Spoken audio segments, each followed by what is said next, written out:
Ladies and gentlemen, welcome to UFC Paris. This is Robbie with Robbie Talks MMA, and we're going to be watching the UFC Paris main card start to finish. We're going to be checking out each fight.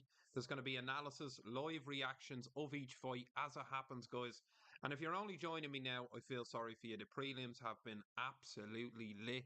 Finish after finish, pure entertainment from Paris. So, in the main card tonight, we've got Nassourdine Imavov taking on Borralho. That's going to be an absolutely sick fight. We still have Benoit, Saint-Denis, Paul Craig, Mason Jones, so much more to get to in this video. So we're waiting on the main card to kick off now, guys, and finish after finish. Like I just said in the intro, Paris is absolutely lit. Every time the UFC has fights in Paris, it's always entertaining. So I said I'd sit down tonight and we'll do some live reactions. We're going to be breaking it all down live, of course, round by round, giving instant reactions to every outcome on the fight card. So stay tuned as I count down each fight, guys. We have a couple of graphics up on the screen, as you can see. And I'm going to go through each fight. We can react to what happened in the prelims as well. We've got enough time. We can go through each fight and see what's been going on. There's been some absolutely sick fights. And guys, I know it's only at the start of the video, but if you're new here, please hit the video a like. It helps the video grow. Hit the subscribe button if it's your first time here. And check out some other videos on the channel. There is plenty to get through. But for the purpose of this video, we're watching the fights tonight as they happen. So I'll let you guys know what is going down live as it happens, fight by fight. And like I said, grab a drink, chill out. We're here for the next couple of hours watching the fights.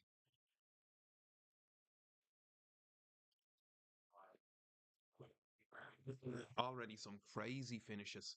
French fighters are doing really well, and the UFC have adopted this kind of French versus Brazilian mantra throughout the fight card. It seems like every Brazilian that walks out into this arena is getting booed to hell. So, these fights have been absolutely sick. If you're struggling for a channel to watch the fights on, guys, you can watch them on TNT Sports, like myself. Legally, of course, no illegal streams.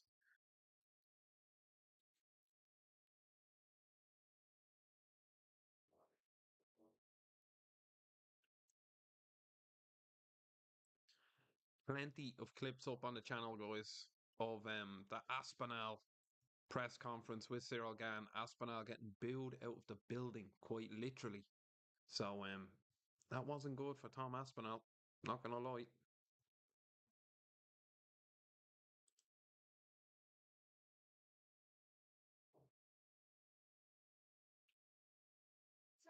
Guys, the fight's coming up on the main card. William Gomis taking on Ruchała.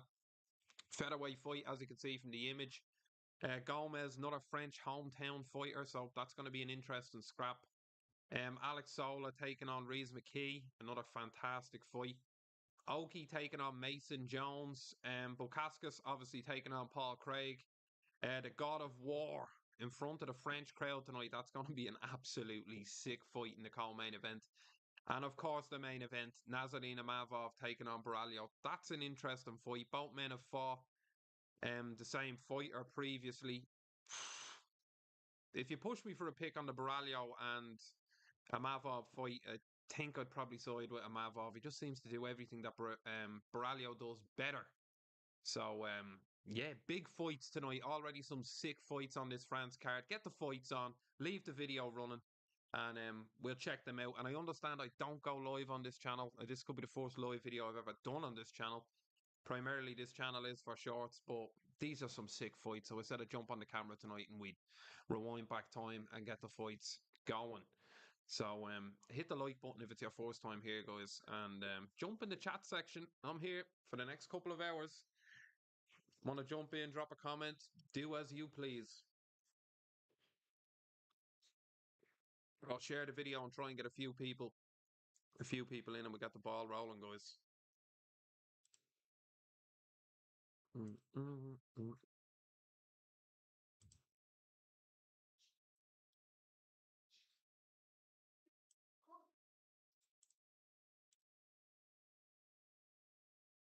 UFC Paris. We're going to go through a couple of the finishes already. Like I said, leg kick finishes, TKOs, left, right, and center, knockouts.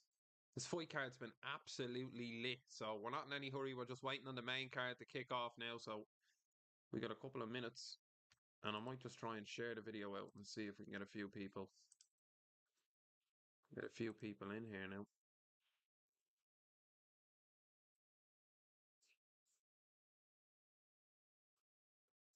Unfortunately, Shauna Bannon losing tonight, Ireland's own. That hurt your boy. That hurt your boy.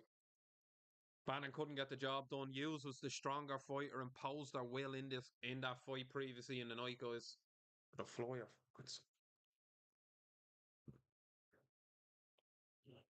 Um,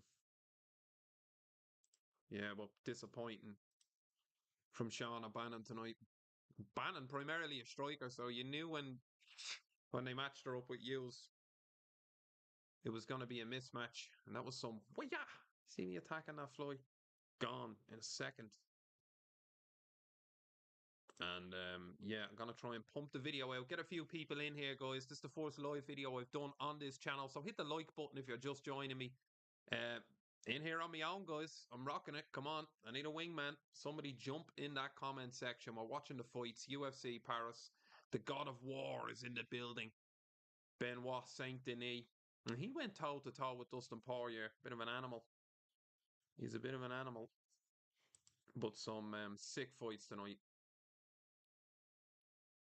Looking forward to them.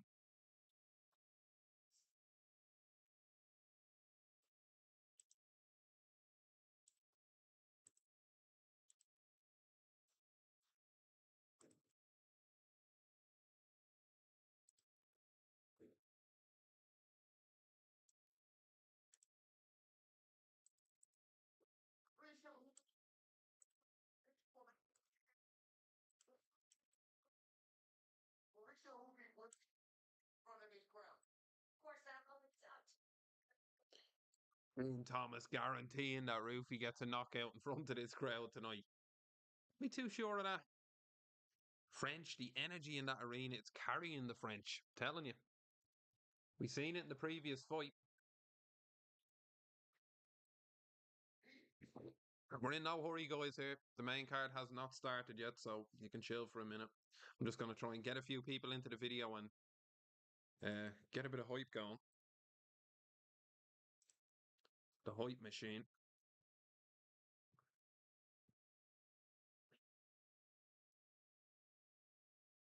Nassourdine Imavov tonight. I think he's a better fighter than Borralho.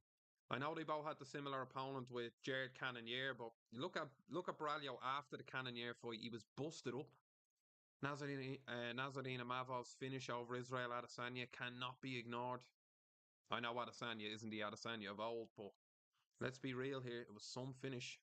I just feel like Nassourdine Imavov can kind of do everything that Baralio does, just better, except for the ground game. So it's going to be an interesting fight. That camp, that MMA nerds camp that Baralio's fighting from, he's kind of like the ringleader, and we all know they're absolute savages coming out of that gym. Savages. Waiting on this main card to kick off, guys. You can see the graphic in the video.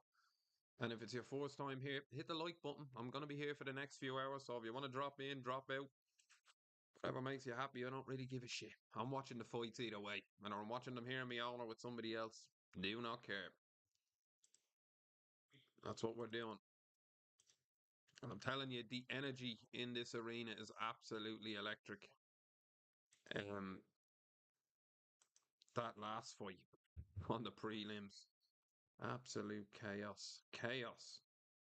And I'm going to go through all the fights now in a moment, guys. I'm just sharing the video out. Like I said, this is the first time I've ever done a live video on this channel, so I have the fights on over there. I have the fights on here. I have them.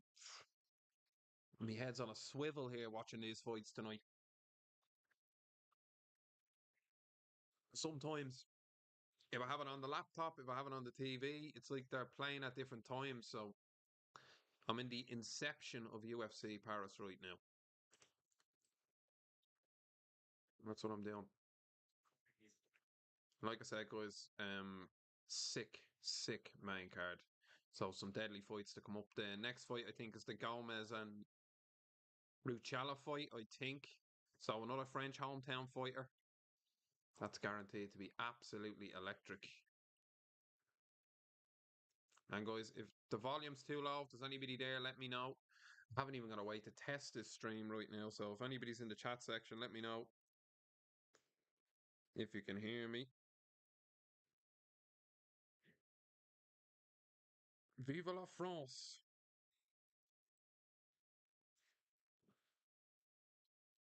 We're watching UFC, France. This is what we're doing, guys. Robbie Talks MMA here. Waiting on this main card to kick off. We've already had some sick results. I'm going to go through the results in a moment.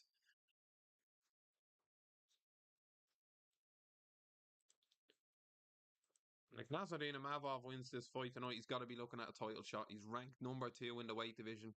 He's a bit of a phenom, but Baralio, it's a deadly main fight. And a lot of people were complaining during the week in the media about this fight card, but I had no arguments. I thought this fight card was stacked. And what about that Tom Aspinall press conference with Cyril Gane? I don't think Gane is worthy at this point. Jones absolutely dismissed him. Cyril Gane has a very interesting technical way of competing in the heavyweight division in such a sense that he's so much quicker than everybody else. He bounces, he's light on his feet. He almost fights like a light heavyweight within the heavyweight division, but it feels like when the going gets tough, Cyril Gane gets out of there. So, hell of a fighter, beast of a mixed martial artist, but I think Tom Aspinall is the real deal, McNeil. I think it's going to be hard for anybody to take out Tom Aspinall. He seems just switched on like it's his time now, but if I had one knock on Aspinall, I feel like his whole career has just been delayed by John Jones so much that I don't know if it'll carry that much of an effect, but it could do. He's not active enough. Waiting on John Jones. You're waiting on John Jones. I think that's a big mistake. And what do we think about the UFC White House card? Should get into that, guys. Somebody jump in the comment section. Drop me a comment.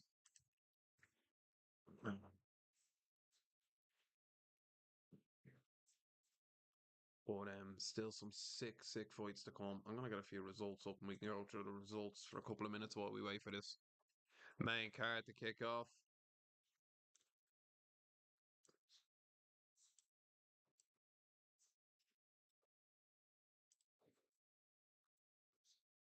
Patricio Pitbull was meant to fight on this card as well, and it was cancelled. Yeah, guys, the prelims. I already spoke about Sean O'Bannon's defeat for the Irish. That was very disappointing. Sam Hughes got the win there. Um, Andreas Gustafsson got knocked out in the fourth round. It's just been finish after finish. It's been an absolute knockout fest. Um, Brad Tavares knocked out by Berchek. I think that was in the no, that was the third round actually. Sam Peterson put on an absolute clinic tonight. He had a fantastic performance against Fernandez. Or Fernandez had against Hardwick. And Peterson obviously getting the finish. Walk down Trey Waters. Martian Toibora came up short tonight and he had a big reaction from the crowd as well. But it was not his night. Got knocked out in the second round. And of course we talked about Umar in the main preliminary fight. Doing it for France. He did it for France. It was very impressive. Still to come tonight, guys. That Ruffy and the God of War showdown in the co-main event. Nassourdine Imavov coming off that victory over Israel Adesanya, taking on Caio Borralho. Sick fight. Bukauskas taking on Paul Craig. I see the odds were very interesting for some of these fights. I was looking at it before I came on the video. And Bukauskas is an absolute monster. A monster. I could see him circling with his back against the cage in this fight tonight, keeping Paul Craig at distance so that Craig can't get his takedown and get him down to his world. And I just think Bukauskas to strike, and this could be a bit of a coming out party from tonight, big time. The Mason Jones fight, don't forget Mason Jones, 16 wins, two defeats, excuse me, taking on Oki. Sola taking on Rhys McKee, and of course, William Gomis taking on Ruchała. Ruchała 11-1. That's going to be a frantic fight. And that's coming up next. Some sick fights on this card. Sick fights.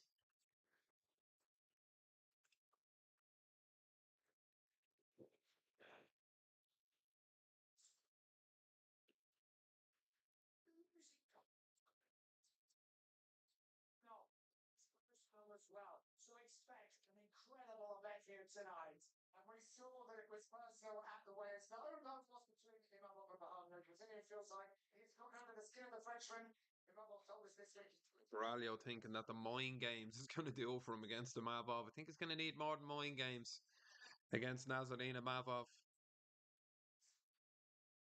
He's definitely going to need more than mind games against Nassourdine Imavov. I think Imavov is just a better mixed martial artist. The movie guy, Jesus. Finally, somebody. There's nobody on this channel. Absolutely nobody. Ghost Town.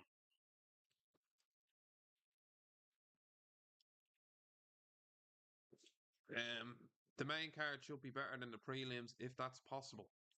Don't think that's possible, movie guy. Must check out the Crown as the top fan on this channel, movie guy.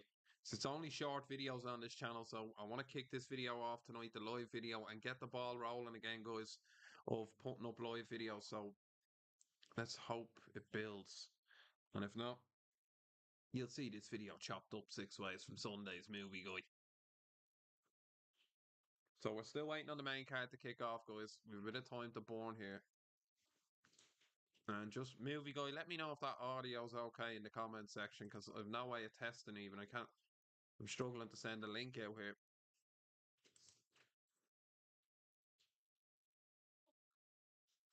Gene Green, Bobby Green.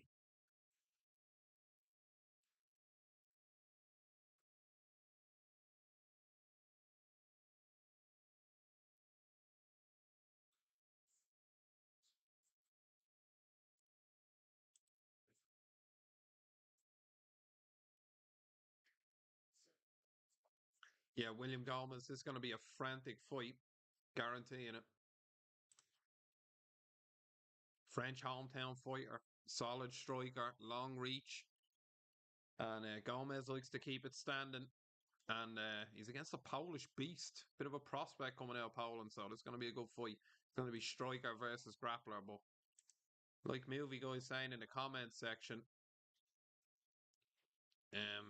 could it be any better than the prelims? I don't know. The prelims were absolutely, oh no, that last fight, nuts.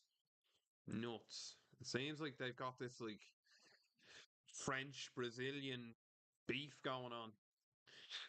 And the crowd are feeding off it. They're booing every Brazilian.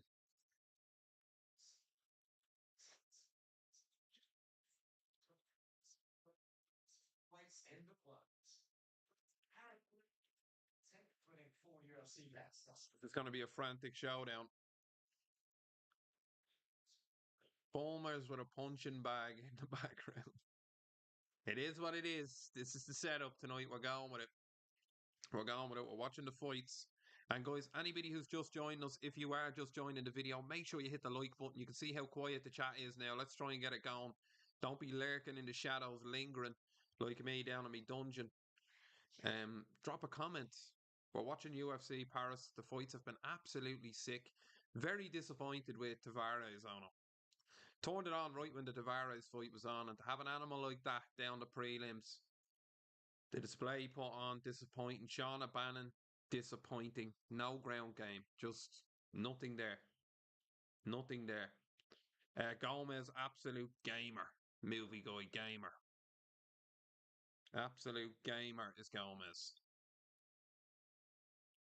Is it on?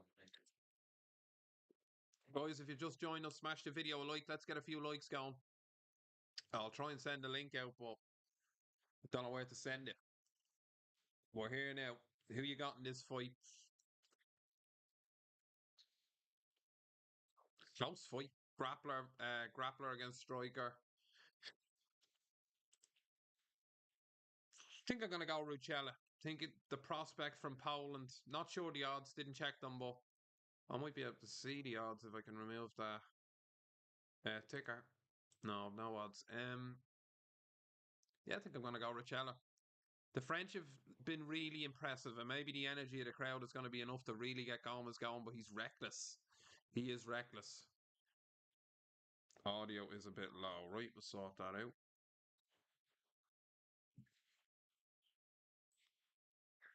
But yeah, I'm going Ruchała in this fight.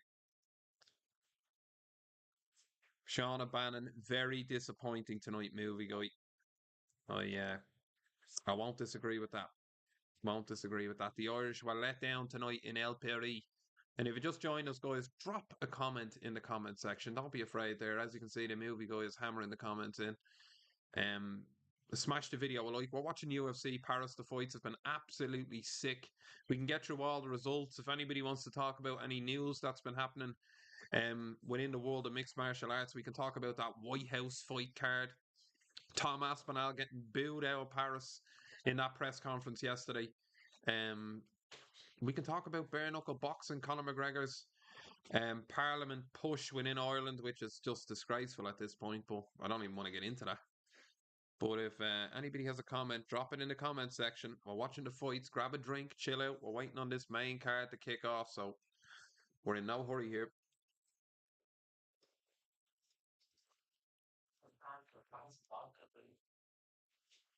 We're in the dungeon, the combat dungeon.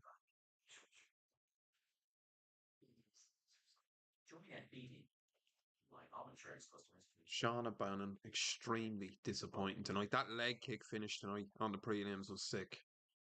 Absolutely sick. And you don't see leg kick finishes that much in the UFC anymore. But maybe that's down to just terrible defense. That's a possibility as well. So, guys, the next fight we're waiting on to kick off is Gomis taking on Ruchała at featherweight. And like I said, this is going to be a frantic fight. Push for a winner. I'm going to go with the rising Polish prospect. That is Ruchała, and take the underdog. But will the French crowd push Gomis to go big early? It's going to be a good fight. It's going to be a good knock. And like movie guy says there in the comment section, if it's anything like the prelims, we're in for a banger. We're in for a banger. And shout out to Michael Bisping, who just seems to be everywhere within the UFC now. Whether it's press conferences he's hosting, if it's commentating the fights, I think Bisping will probably be Joe Rogan's successor one day. I think he's just a well-rounder. Even when he's announcing the fighters, when he's doing the interviews, at the end of the fight, when he's handing the fighters the mic, he's just loud. He'd just be a good announcer as well.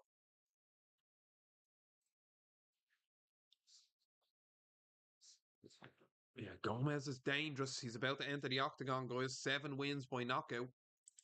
And the French crowd are reacting to him. I'm not sure if you can hear that audio through my TV, but Paul Felder saying, I'm ready to go. Every fight, bang, knockout, bang, knockout, bang, knockout. Finish after finish.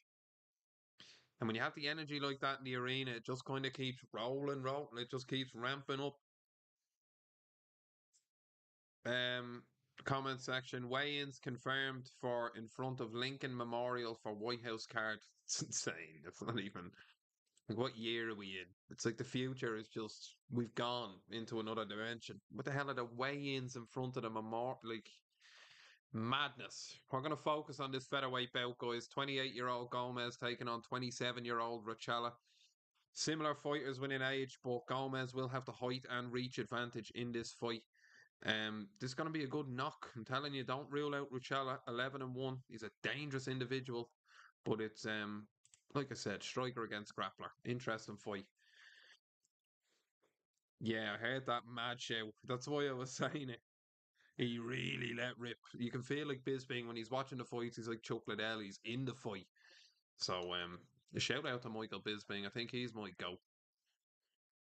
Might be actually he's not the GOAT, but John Jones is the GOAT. But Bisping is my favourite fighter, without doubt. He's a beast. And guys, if you just joined us, smash the video a like. Come on. Hit that video a like. Let me try and get a few people going in here. It's going to be a good fight. Ruchała looks nervous. That's what he looks.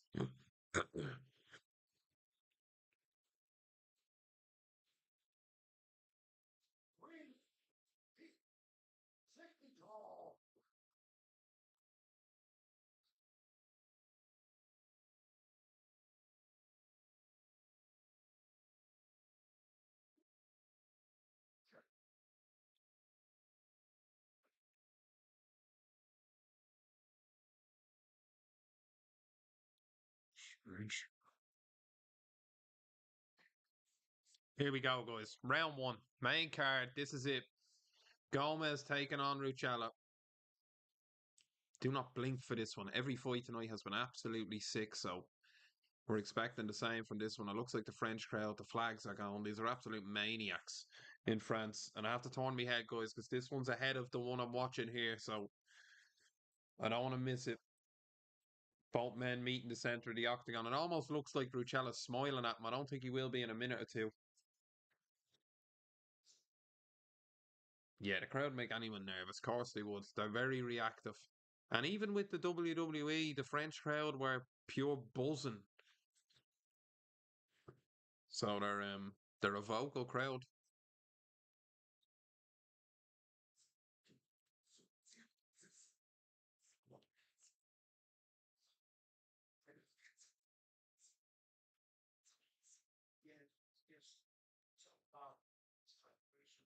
I really thought Gomez was just gonna go for this here. Like the power of that crowd was just gonna push him on big time.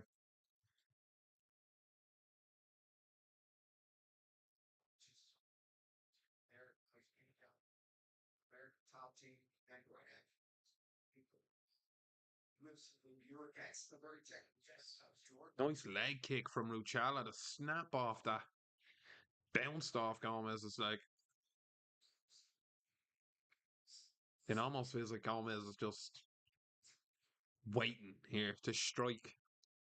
He's waiting for his moment, I think, isn't he? Bisping sharing the similarities to Leon Edwards, but Ruchała ain't waiting.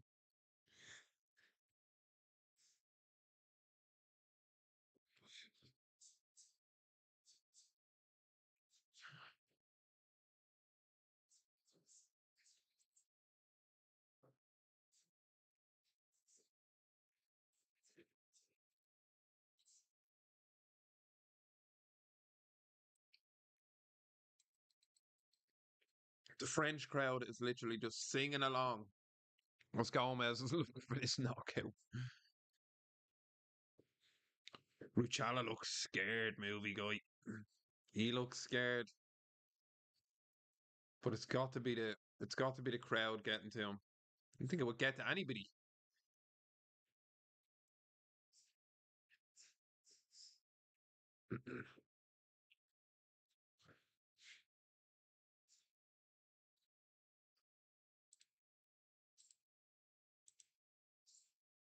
Oh, nice underhook from Ruchała.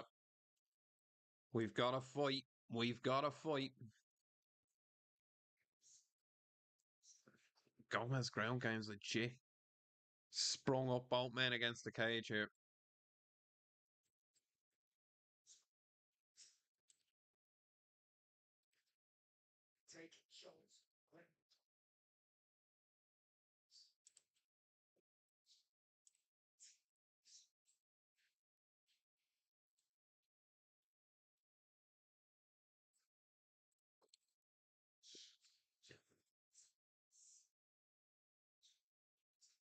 Big underhooks from Gomez. Both men against the cage here. An interesting tussle. It's like Ruchella's doing everything he can to get him to the floor, but it ain't happening.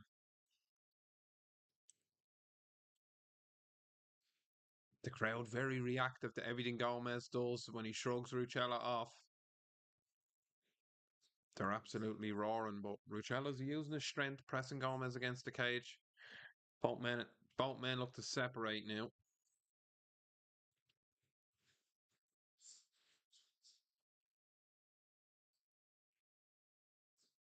Nice kick up the middle from Gomez. I'm scoring this round, Ruchała. He's doing more.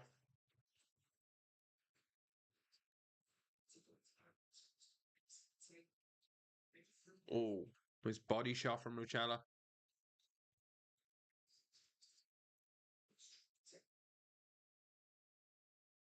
Gomez almost too patient at times, isn't he? He's waiting for the perfect shot that's never going to come. Just throw something and get on the score sheet. Or there's going to be a riot in that place.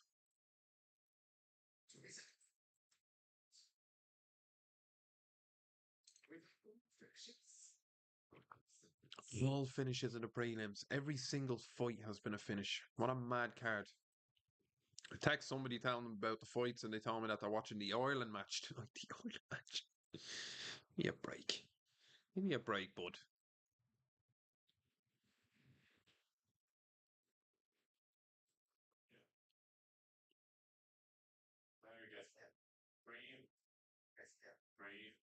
Yeah, I don't know who you score in that fourth round to movie guy. I think I'm giving that to Ruchała. He, he worked more. Gomez looks like he's setting something up but not throwing anything while doing it. It looks good, but unless you're Lyoto Machida, I wouldn't be setting things up for that long now.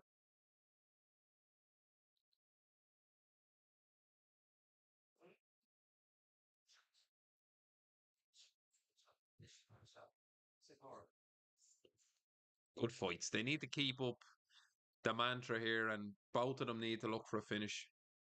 Early doors, go for it. The one thing I do like that new Land Cruiser. Keep seeing it. Lovely.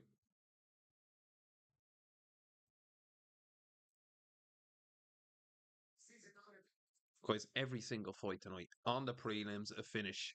What more do you want? Bang, bang, bang. A knockout fest. Somebody described it to me as. Can't believe the weigh-ins are happening in front of the memorial at the White House. Madness. What are they saying for the fight card? Oh, Ruchała starts quick. Gomez answers back. This is a quick start to the second round now. Told you. Ruchała, you would have got the good odds. Underdog getting the underhooks again, pressing Gomez up against the cage, controlling him. The fans won't like it, but it's effective, and it seems like he's got a good game plan here. And just like the movie guy says in the comments, it looked like Gomez was setting something up, but what's he setting up? There's there's not much wiggle room here with Ruchała. Good mixed martial artist.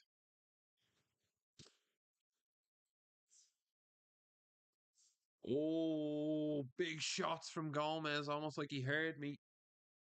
I mean, I kind of threw the punch and then came back and hit him with the back of the fist again right after.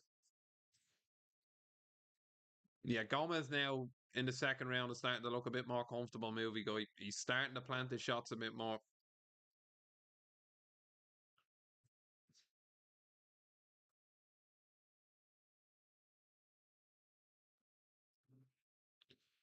They're going to throw down in the White House to celebrate Independence Day. I love America. I love me some America. I love me some America. And guys, this fight is heating up now. I need to focus on it. Gomez is definitely coming into this fight now. He's picked up the pace. The rhythm of his strikes seem to be coming together now, and he's landing combinations at will on Ruchała, but Ruchała doing his job by pressing him up against the cage and taking breaks when he can, I suppose.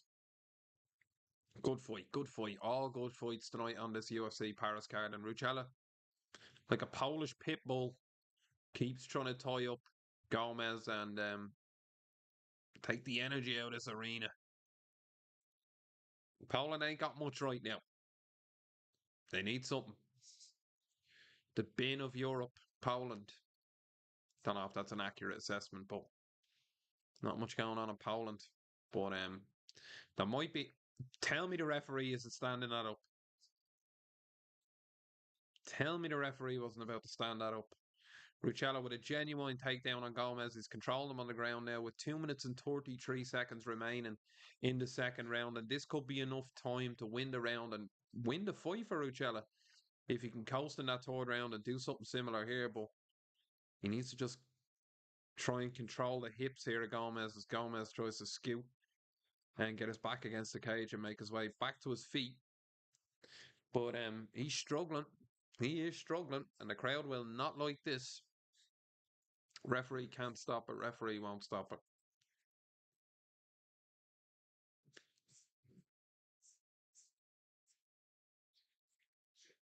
We have to do a No J live stream. I think that could have been my favorite live stream was the No J.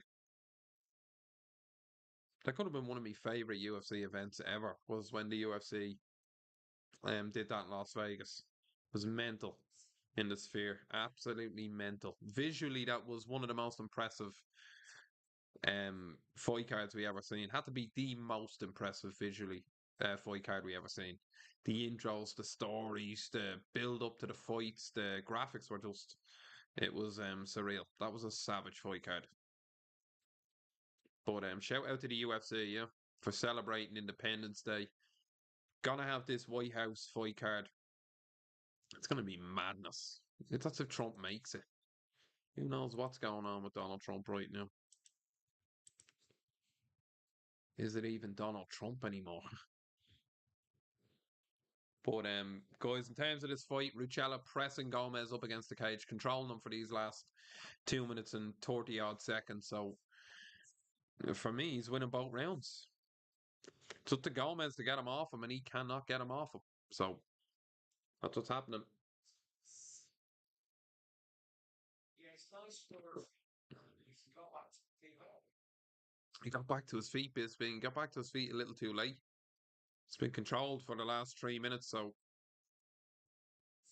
it just how much gas has Ruchała got in the gas tank here? I don't know if he's got much left.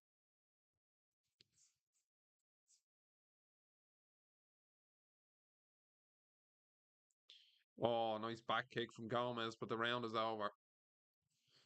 The round is over. It's not enough. It's not enough, movie guy. Polish animal. That's what Ruchała is. Looking forward to that Bukauskas and Paul Craig fight. The God of War in the co-main event tonight.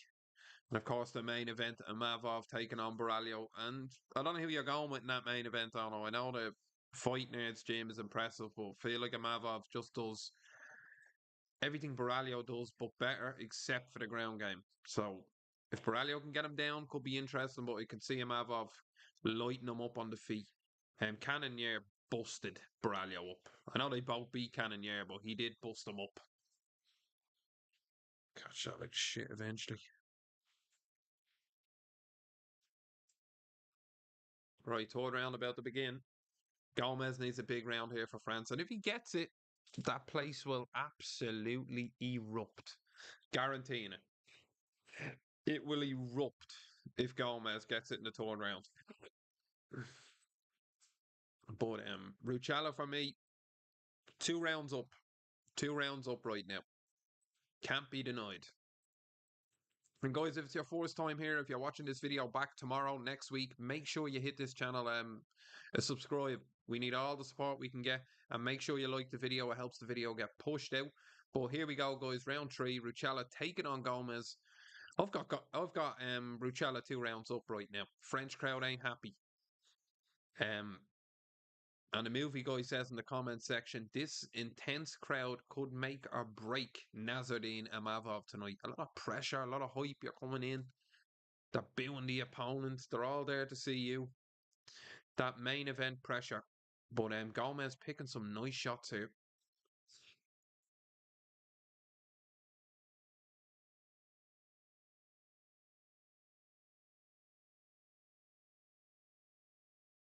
Gomis is picking some. The referee's stopping it here. What's eye poke?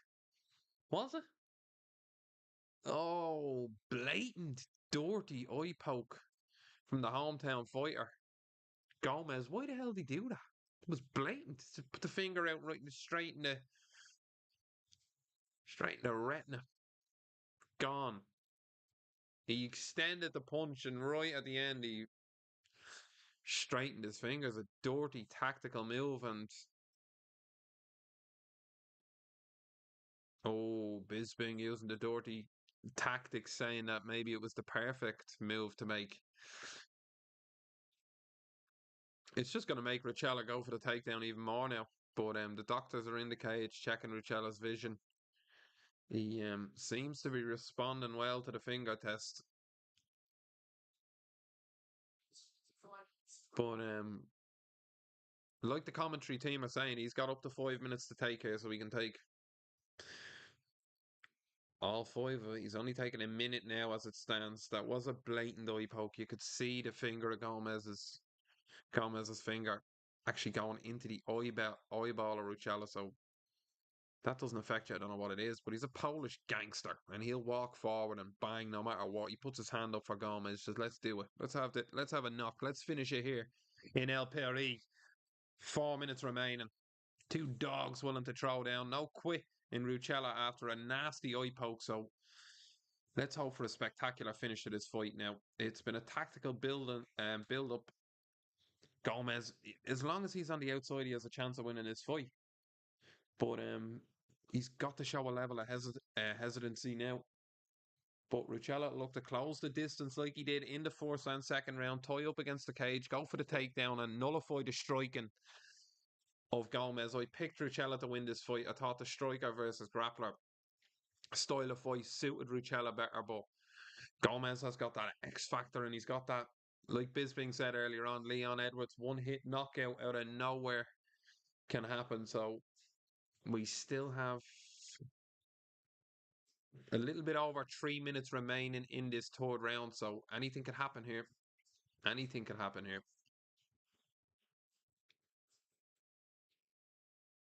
Oh, nice front kick up the middle from Gomis, and he's pumping the pressure here on Ruchała.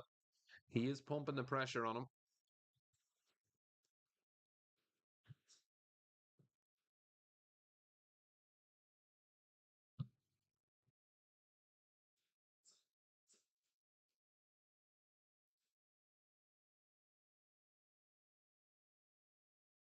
Ruchała tying Gomis up against the cage here. This has been the story of the fight.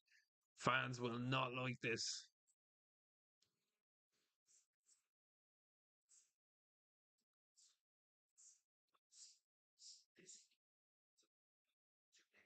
I don't want to see Gomis press him against the cage.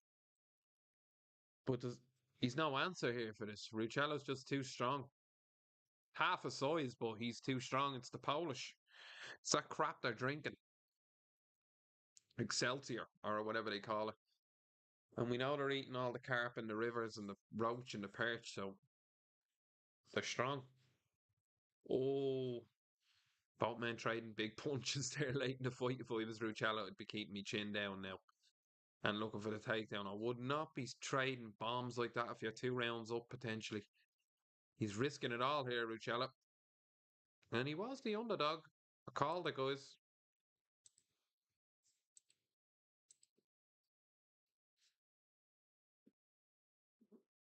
Gomis needs to go for it here. He's got what? He's got 1 minute and 30 seconds remain. He's got to throw all caution to the wind here and just absolutely go for it. He's throwing leg kicks here.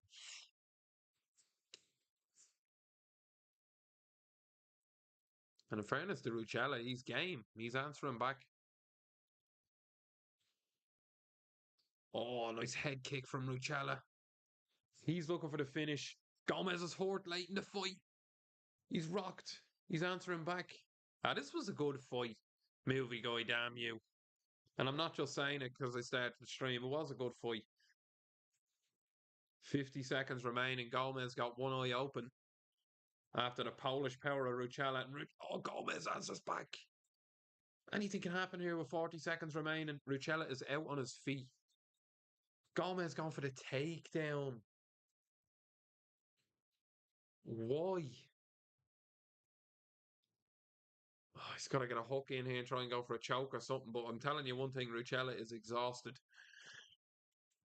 He's just got to 25 seconds on the clock.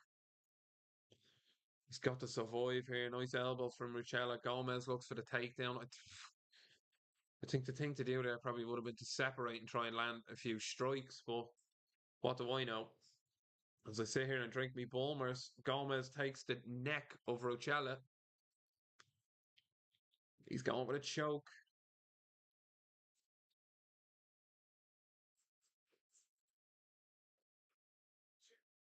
Gomis raises his hands. Don't agree with that. What do we think, movie guy, in the comment section? Don't agree with that. I think Ruchała won that fight. If they give Gomis the nod on that, it's pure hometown screw job. See, he didn't deserve the victory there. Straight out. Ruchała won that fight.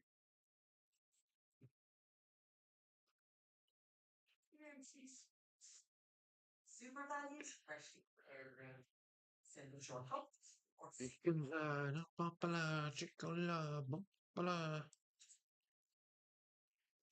Where board be a quality meat. Movie guy says in the comment section, I hope this main card isn't a card of snoozers. Well, we do too, movie guy. We really do.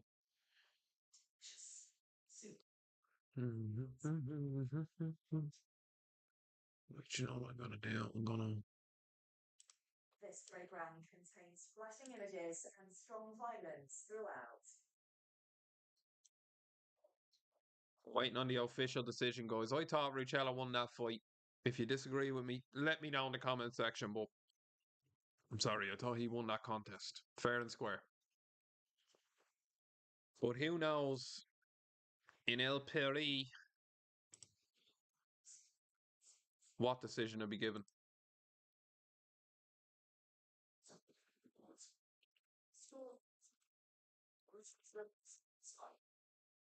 Official decision.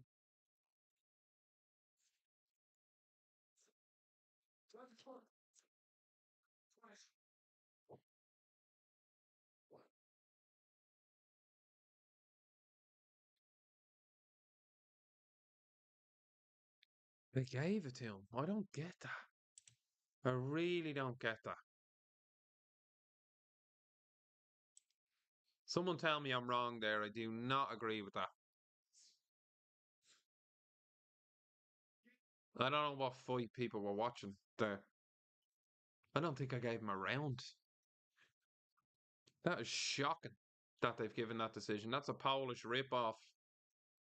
And I don't agree with that. Maybe I was watching a different fight, but that's a rip-off. I don't think I gave him a round on it. He's Italian. I'm glad I don't have a better answer on that because that's a screw job. And if that's how the judges are reacting to the French, they don't want to get chairs thrown at the back of their neck, obviously, with that French crowd.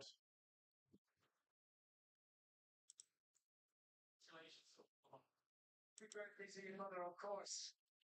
You always show elite level striking, excellent takedown defense, and a brilliant performance in front of your hometown. What does the future hold for you? Don't agree with that. They're in Paris. Yeah. That says it all. That says it. Kind of. They're in Paris. Berry, berry.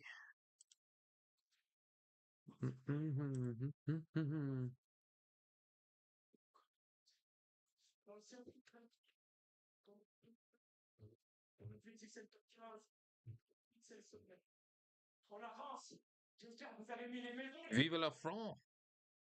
Vive la France! Yeah, true.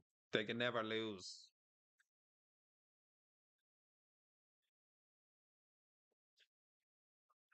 So hopefully we can I look forward to watching it. Congratulations on a beautiful performance.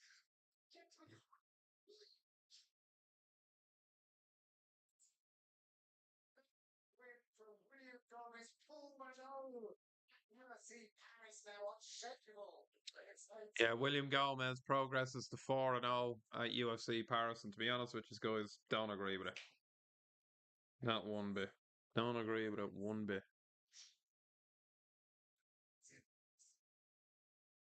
Queen, a former UFC strawweight champ. Joanna Jacek in the crowd tonight.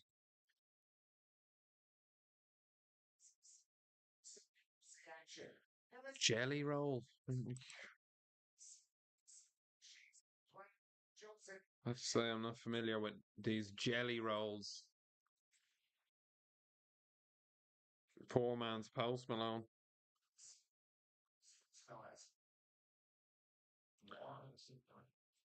That's not.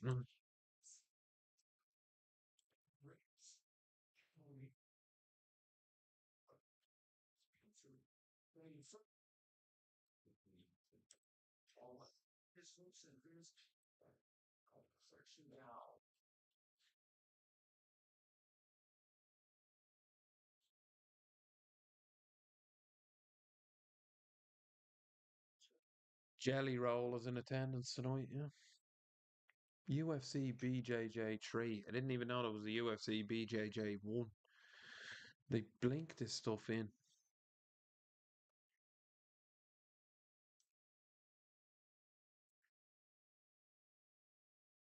But we're gonna have to move this graphic on now, guys. Next fight's coming up. Um,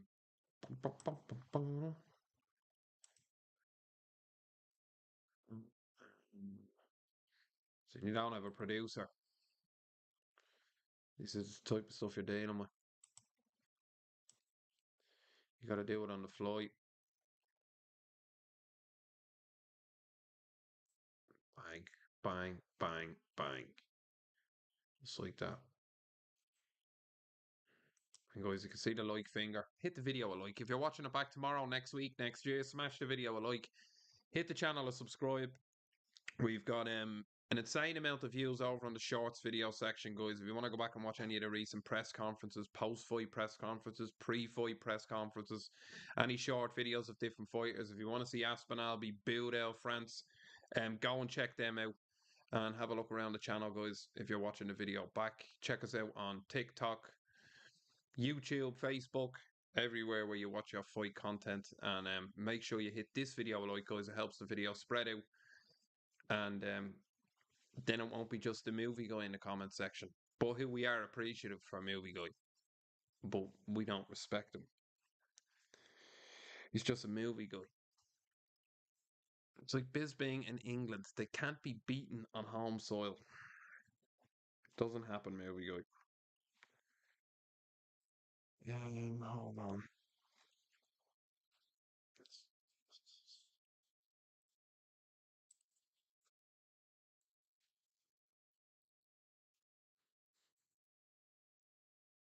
There's a bit of volume on that. What's going on with that? It's strange, guys. Rhys McKee up next. He's only one of 5 active Irish fighters in the UFC.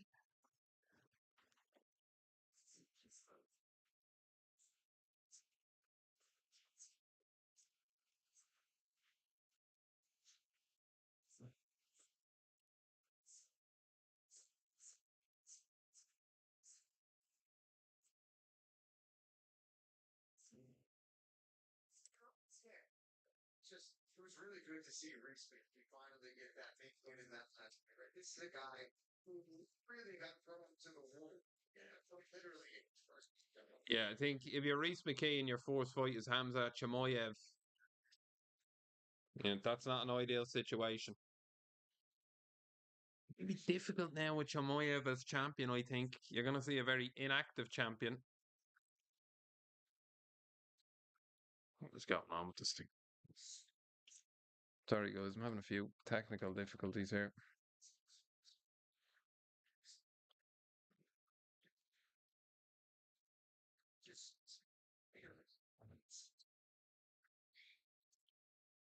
This is last fight to really get him in the.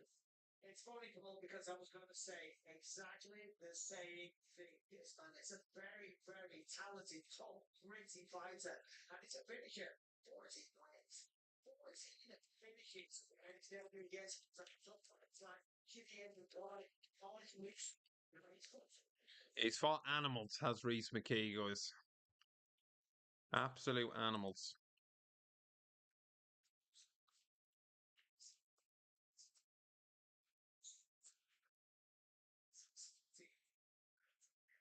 Last time out. However, interesting matchup here tonight. So.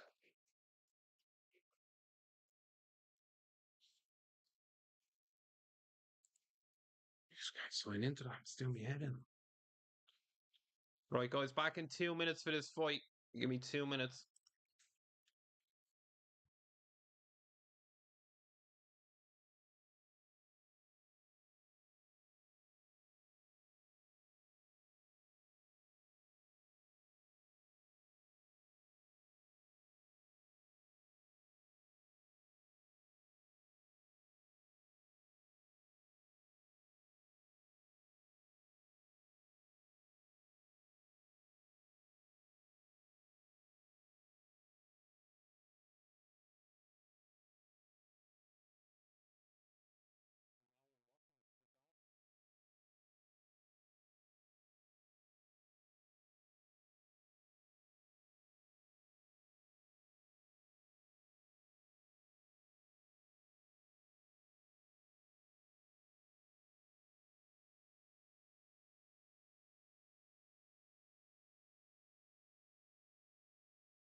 Right, guys, Sola completely undefeated taking on Rhys McKee in this fight. McKee 14 wins, 6 defeats. So we know the backstory with McKee. They threw him to the Wolves with Hamzat Chimaev first time out. So and they thrown him to the Wolves with this one. It's going to be a tough fight.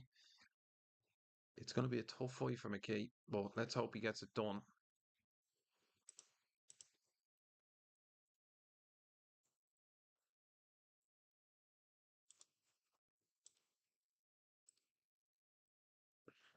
Yeah, the crowd are there to see the undefeated Sola. They're not there to see Ireland's own McKee. He's one of 5 Irish fighters within the UFC, so we seen what happened with Shauna Bannon tonight. The ground game let her down. She let the Irish down.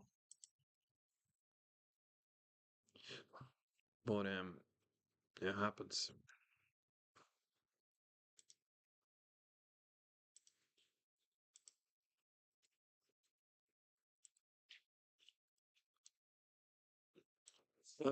Dean, the man in the middle. Been the longest serving referee now, El Herb, is he? Yeah, that walkout song was a bit sick.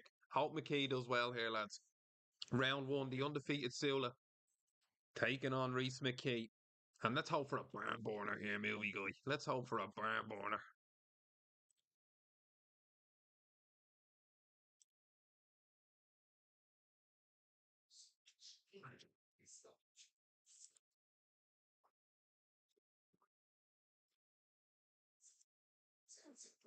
Guys, I have the fight on over here. Rhys McKee, Sola meeting in the middle here. Sola with a big head kick, but in fairness to McKee, caught the kick. But it looked like a hurt. Was me, I'd be gone dead. Cemetery. Neck broken.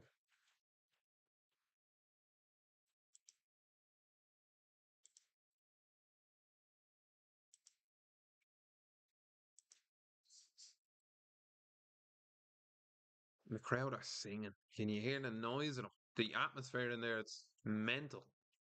Absolutely mental.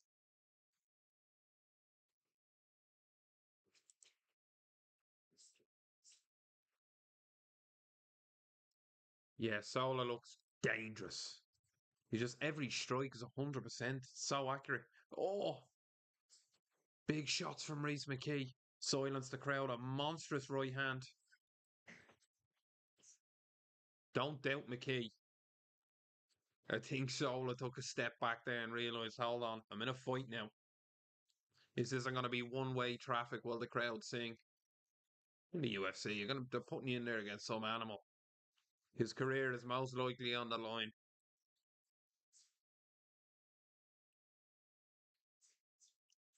McKee just doing the fundamentals right. Can't disagree with that.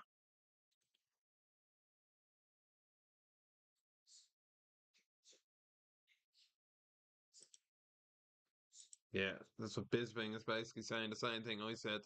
It's all good dishing it out, but can you take it? And Rhys McKee will meet you in the middle. Guarantee you that.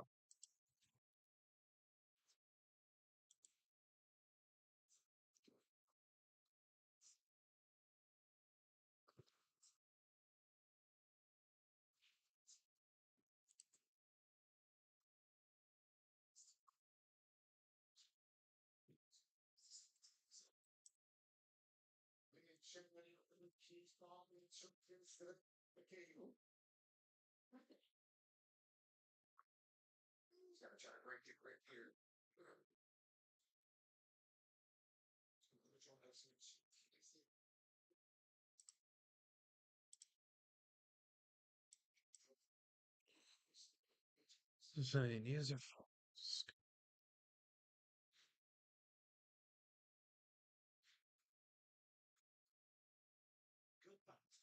Good takedown defense. and guys, McKee Sola here. This fight is pretty equal as it stands. Sola looking to take the back of McKee now, but McKee's been game. Both men have exchanged big shots in this fourth round. And Sola taking the back of McKee now. You would think McKee would look to separate, use that range, and just keep Sola at distance, but easier said than done.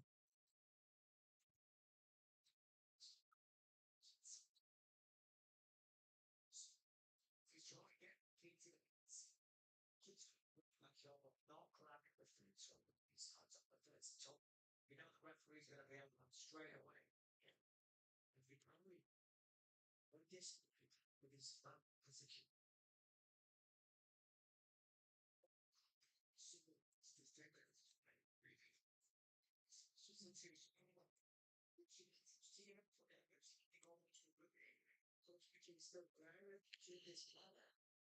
Sola just has the back of McKee here, guys. I haven't got much to report. Planted knees into the back of him. And McKee is just kind of clinging onto the cage, facing the cage, and clinging onto the cage with his back to Sola. So McKee needs to try and reverse the position here. And he's a bloodied mouth, McKee. That's what he has. He's got a cut inside the mouth or something.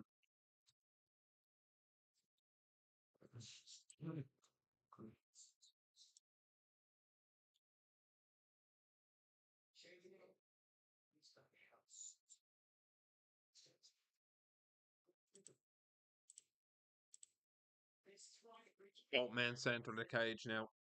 McKee looking to land some big shots on Sola. Walk him down a bit, but the fourth round comes to a close. Who am I giving that fourth round to, guys? I think I'm going to give it to Sola. He controlled McKee against the cage a bit more.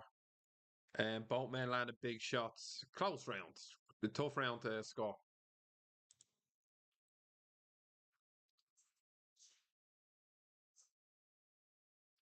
He's dipping down a wee bit. You gotta love the Irish in the corner.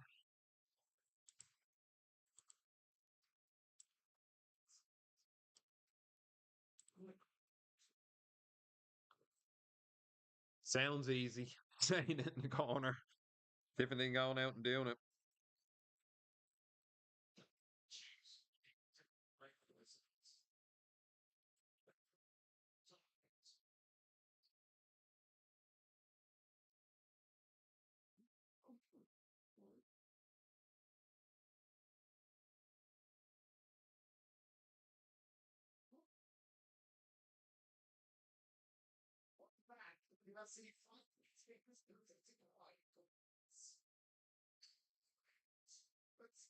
Round number 2. Here we go, guys. Rhys McKee taking on Sola. Michael Bisping using Conor McGregor references in the commentary. I think that's a bit much. We know Sola's undefeated, but let's not get ahead of ourselves now. I think it's just a stance. Sola kind of bounces with that lead leg out. He's dangerous, but Rhys McKee, well rounded, does everything right. I think if you're gonna make like an AI bot for a mixed martial arts fighter, you'd probably base it off somebody like Rhys McKee's style. Not exceptionally talented at one aspect of mixed martial arts, just a well-rounded, gritty, tough fighter. But Hamza Chimaev walks through everybody. It's as simple as that.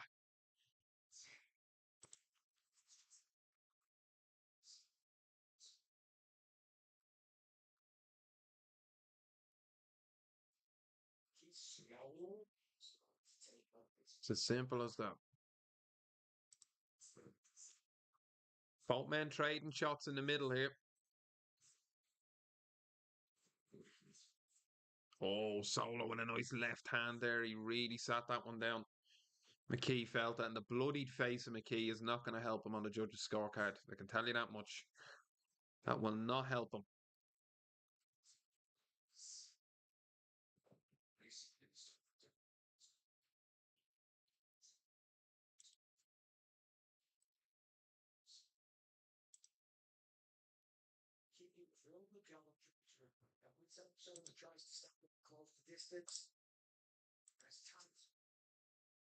Big shot from Sola. Big shot from Sola.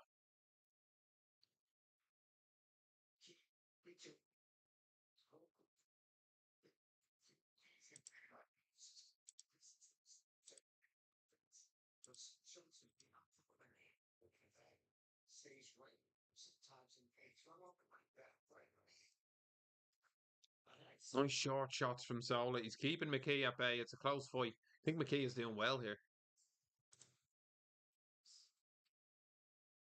Landing his own shots. He's hurt. He's damaged, but he's landing some good shots.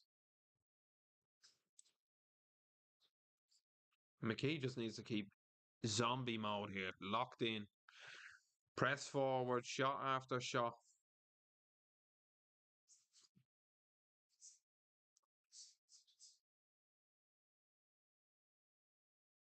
Sola's switching stances, looking for different angles, but I don't think it's helping him too much. The flat-footed, robotic style of McKee, it's relentless. He's using the range well. He is using the range well. The movie guy liked the walkout of Rhys McKee. Oh, Sola looking for a big left hook there. Put everything behind that.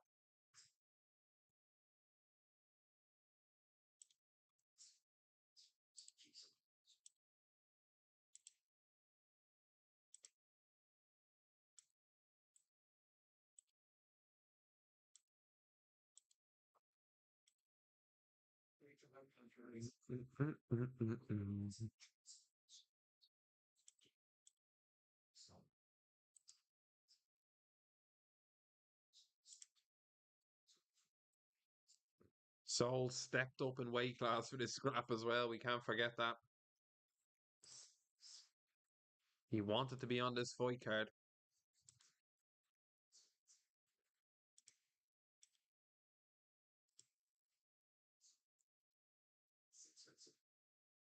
Oh, they're throwing big shots here. It's hard to take my eyes off this one. And McKee doing good work on the inside, just grabbing the back of the head with a kind of half Muay Thai clinch uppercuts all day long. And Sol didn't like them uppercuts. Sola looking for a dash choke here. He's grabbed it. He's pulling McKee down to the ground.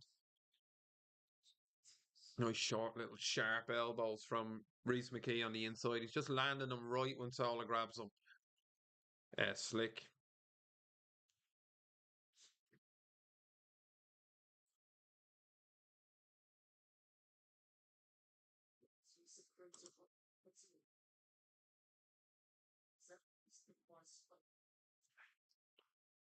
It's the end of round two. Close for this is a tough fight to score.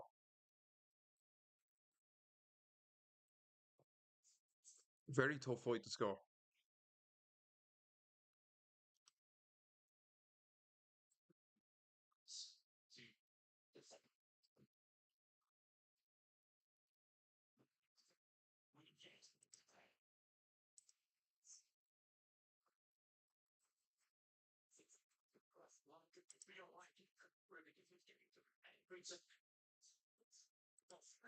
Good, so we're waiting on the third round here. Rhys McKee taking on Sola. Tough fight to score. Sola stepping up in weight to take on the Irishman who has a point to prove. So I don't know how you're scoring the fight, guys. Let me know in the comment section. I don't know how you score that scrap.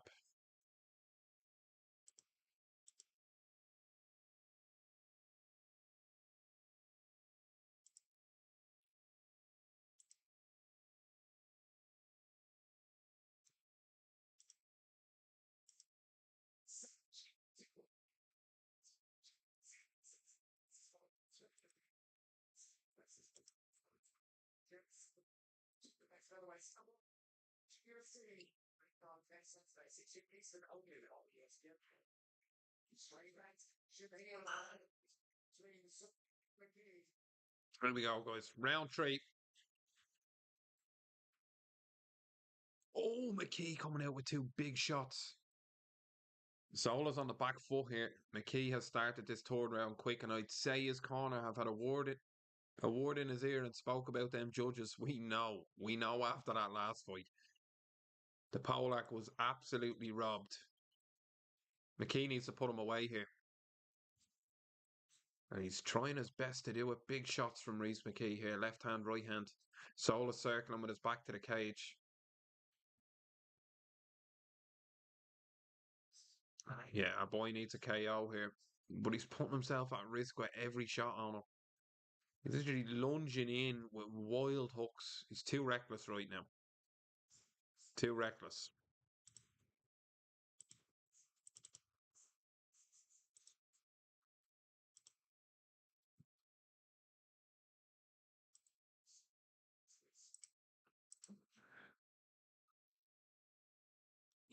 Big straight right from Sola. Like a sweeping brush, straight down the middle. I just feel like Rhys McKee, for as much aggression he has, it's extremely reckless. The defense is down all the time. He's a real gritty, tough fighter. He's a give one to take one fighter. I think he's given one punch and he's taken two in this latter round. And I think, oh, lovely body shot from Sola. He just faded away and dug it right into the bread basket. McKee is, oh, he felt it again. The body shot dropped him this time. Had to be the body shot. The referee takes a look at it. He's stopping the fight very early. What is going on tonight with the officiating, man? The French screw job. Let him fight. Like, he's down right. He's taking a bad shot, but Jesus, Herb. Could have been an instant reaction. Let him fight.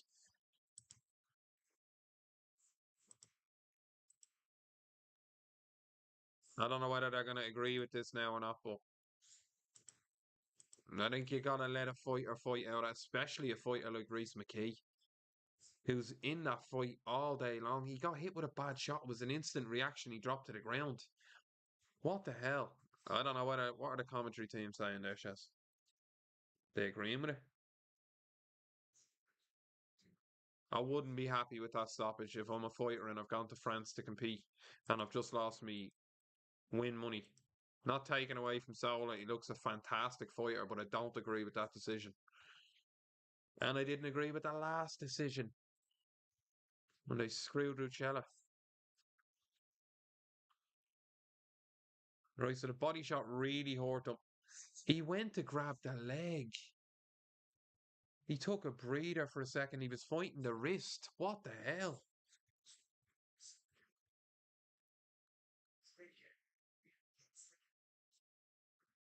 He's going for wrist control there. Oh, I don't understand how the referee stopped that fight, Bisping, so do not understand how the referee stopped that fight.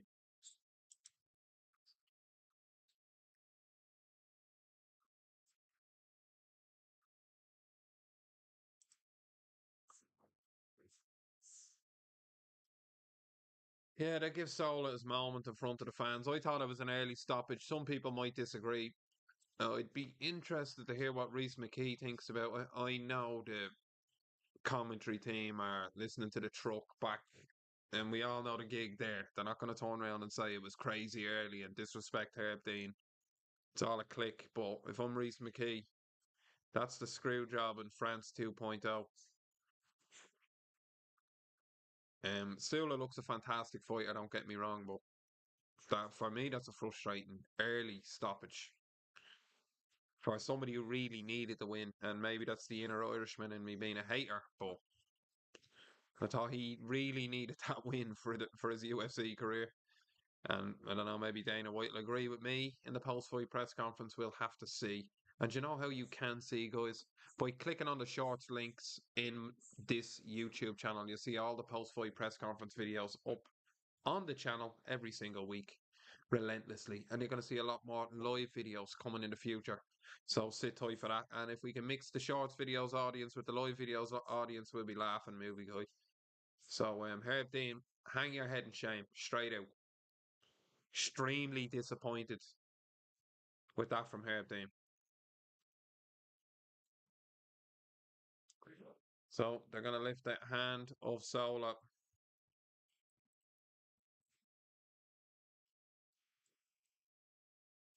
No, not happy with that. Rhys McKee looks extremely disappointed, as he should. Was it a screw job? I don't think so, but You get the stoppage. Does that feel? Axel, félicitations. 11-0, c'est pas encore professionnel que le début ici ce soir dans un combat qui a été vraiment indécis. La majorité des combats, c'est pas défensivement en temps à très adultant. C'est le point, c'est incroyable. Mais voilà, pour faire des buts à l'UFC, de plus, dans cette très terme de l'UFC Paris, je fais le. You know what? I'm just really happy because it's such an honor to be able to make my UFC debut here on such an amazing card here in Paris. You stepped up a weight class for this fight. for fairness, he did go up in weight. We can't take that away from him.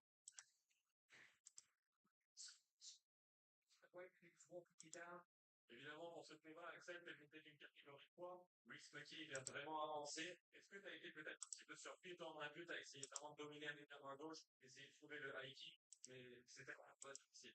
Il y a vraiment eu des moments où je suis sur avec une poids sur la gauche et ça l'a ouvert, ça a fonctionné, mais il n'y a pas réussi à continuer à avancer, donc je suis assez surpris de la référence.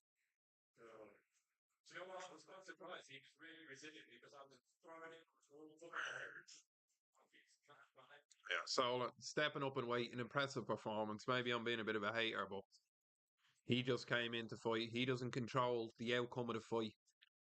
Herb Dean controls the outcome of the fight, and personally, thought it was a disappointing stoppage from Herb Dean. Very disappointing stoppage. Do better, Herb. Do better. A wise person once said that to me before. Do better.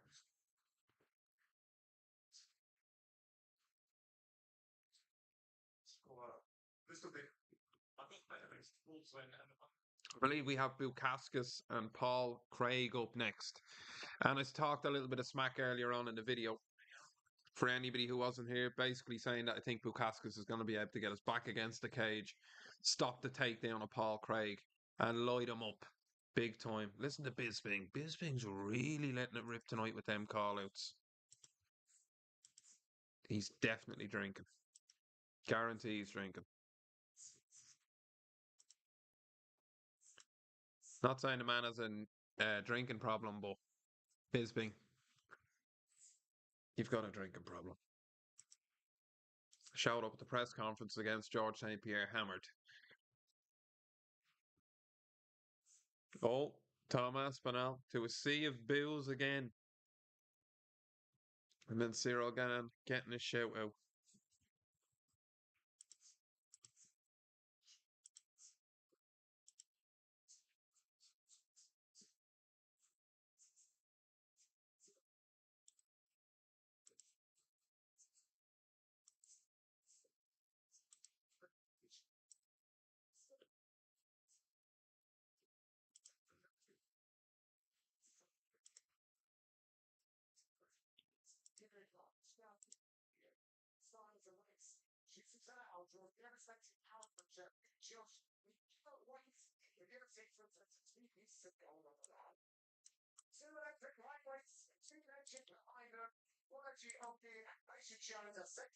Mason Jones up next. I forgot all about that.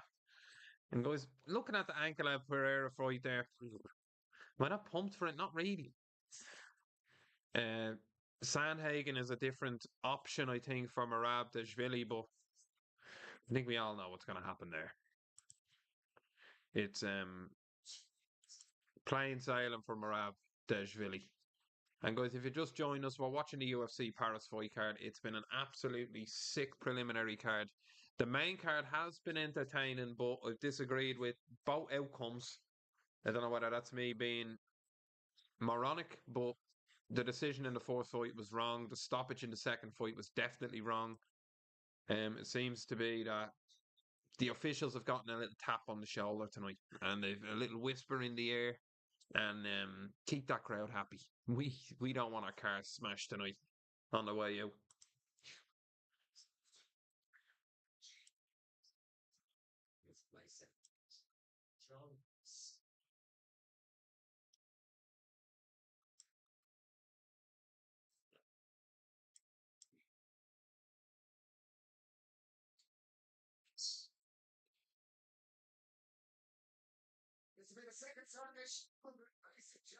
Yeah, Mason Jones, guys.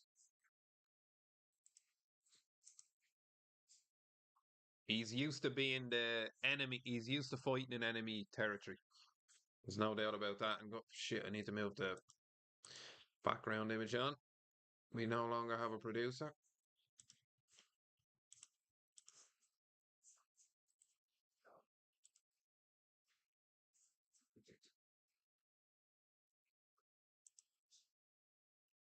And this is going to be a knock, guaranteeing it. Absolute knock. Mason Jones, lightweight fight, taking on Oki. Oki, an explosive striker, knockout power, fun to watch. Jones, experience, tough as nails, pushes the pace, dangerous in the scrambles. This could be fight of the night. It's going to be volume against power. It's going to be a good fight. Don't blink on this one. This could most definitely be fight of the night.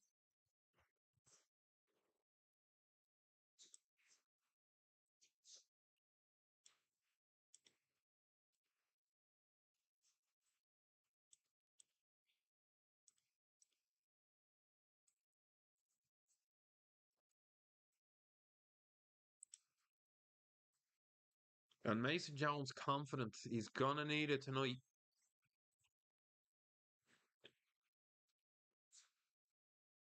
5 fight win streak. That can't be ignored. The movie guy says in the comment section, the energy of the crowd is fueling this thing. I completely agree with that.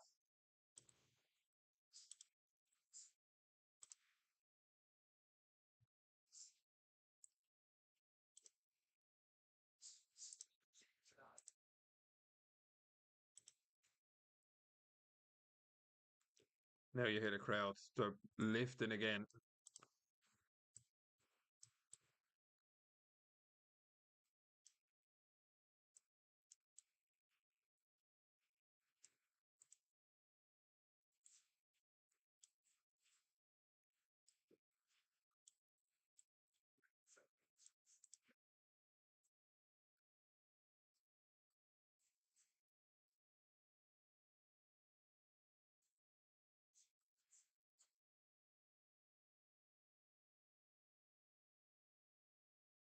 Oki coming out like a straight gangster. Hold up.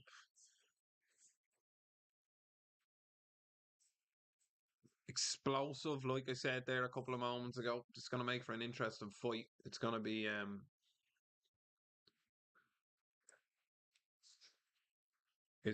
power against quantity, I think, here. I think Jones is gonna try and pump out the shot, stay at distance, not pick Oki apart, but just not get involved in the crazy scrambles. And I think Oki's just gonna go for him. I think straight out the gate, he's gonna absolutely go for him.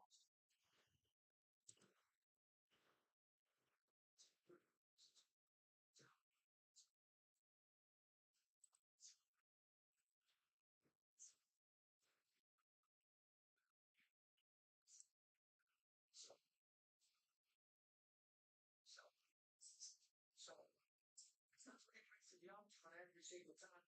You always understand it's almost it's a moment. Always dangerous with that. You know, that's his weapon. It's a little heavy on the front foot and basically jumping foot for that alley. You know, it needs to be the base kill us the chocolate wear that half hit. Certainly when you be better than facing our lot of single and Jared for Stevens last. Keep an eye on that one. Keep girls forward together. Beautiful combinations. Let's push through that one. A really fun, exciting fighter, and he's fought through for a win here. Right, guys, I'll be back in one moment. For this fight, it's going to be a barn burner.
Okay, guys, Mason Jones.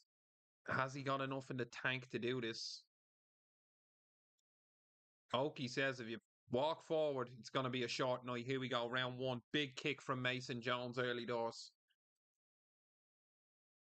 But the crowd didn't like it because Mason Jones didn't touch hands. It touches hands after the fight. Never a big fan of that bullshit. Oh, they didn't show sportsmanship. They're going in to knock each other's teeth out. Who cares? Shake his hand after the fight. Let's not worry about that. Oki, big shots straight away. Everything's 100%. He's gone with the Kevin Random and Guinness top. Oh, big shot from Oki. It's over. Mason Jones on his back. Another big shot. Jones is surviving. He's surviving. Another big shot from Oki. Shot after shot here. Oh, the ref will stop this. They're stopping everything tonight. Jones survives. What a beast. That's what did I say before the fight? What did I say? I said fight in a night. And look, they're already trading bombs. Jones is standing in the pocket. He's gonna get knocked out. He's gonna get clean knocked out. I'm calling it. Watch. Wait for it. If he stands in front of this guy like that, it's gonna be lights out. 3 minutes 40 seconds remaining, and Jones has already nearly been knocked out about 3 times. Is Oki emptying the gas tank here against the cardio fighter? Is this what Jones wants? Sorry, guys. I'm looking over that way. The link I have over there is much quicker than the one I have here. It's a crazy fight. I called it fight in a night. These shots Oki's landing. Bombs. Bombs. He's taking a breather now. And I'm calling it, movie guy. He's emptying the tank here. He's taking big breaths. How much has Oki got in the tank? A lot of lactic muscle is starting to compile within those arms. He's thrown, I don't know how many punches. Still well capable of knocking out a silverback gorilla at this rate. Oh, you gotta give it to Jones. He's just standing there taking these. How? How was he taking these shots? It's a serious fight. Serious fight. Jones is busted up here.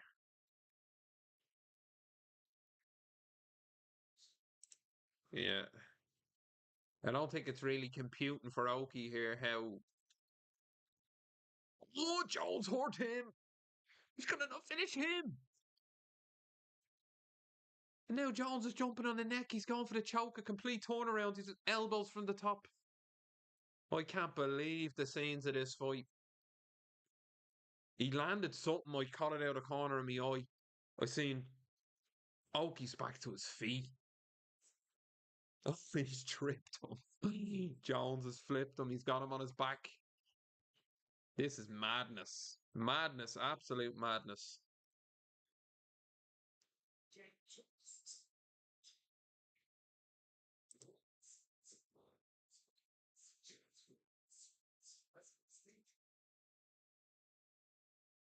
Crazy fight. Absolutely crazy fight.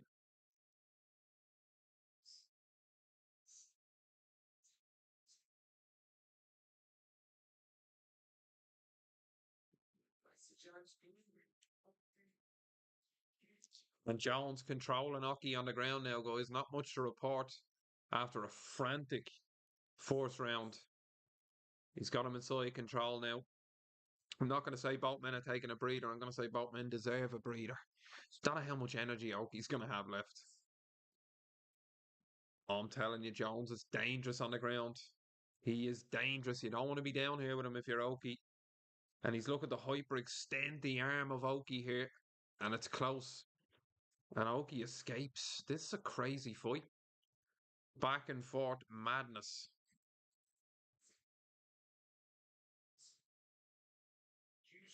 Spreading his blades to base.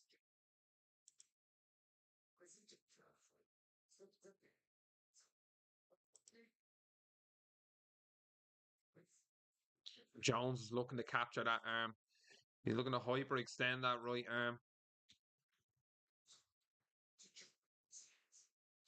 Let's see a bit of a difference in the ground game here now. And Oki's tired. He really went for it in that first round. I'm sure the truck are scrambling for the highlights because Jones was down, Oki was down, back and forth, madness in that first round. I called it fight of the night, and it's looking like it. And Jones finishes in a crucifix position at the end of that round. And if I'm Oki, I'm gonna want to keep the distance in that in the second round and not let Jones get close.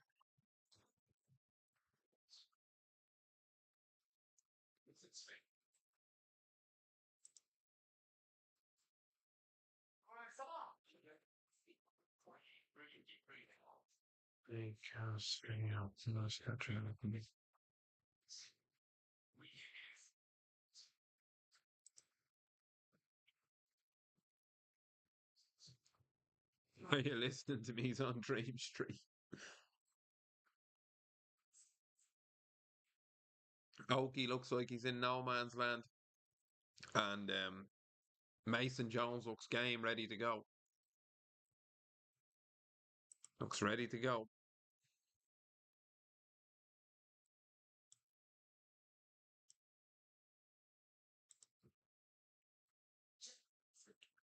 Yeah, it's been an absolute savage fight. Savage fight.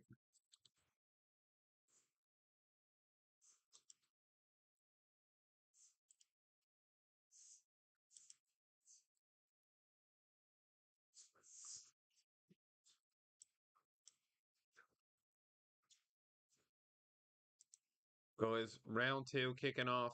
Dean Thomas is talking. Dean Thomas, we don't want to hear you right now. Both men meet in the middle. Jones looks for the head kick. A tentative start to this second round now that both men have kind of seen what each other have. But Oki, let's see if he carries the power into the second round. I felt like he threw a lot of shots in that first round. Is he going to start slowing up now? Because I know Jones will keep going. And if I'm Jones and his corner, I'm thinking, take this fight to the ground. Let's get it to the ground as quick as we can. As quick as we can.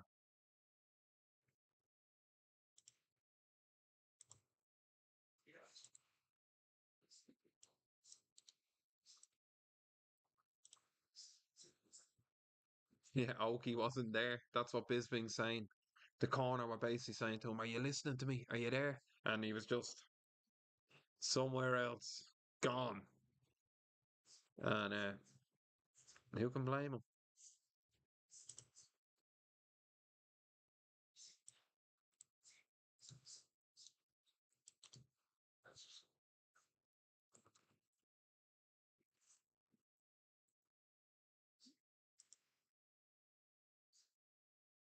Jones is going for this here. Oh, Oki looking for the takedown and he's strong. Jones reverses it and just shrugs him away. Shrugs him away.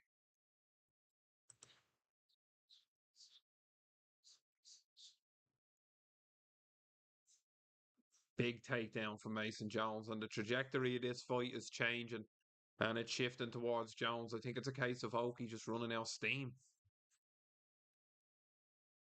What a scrap, says Paul Felder.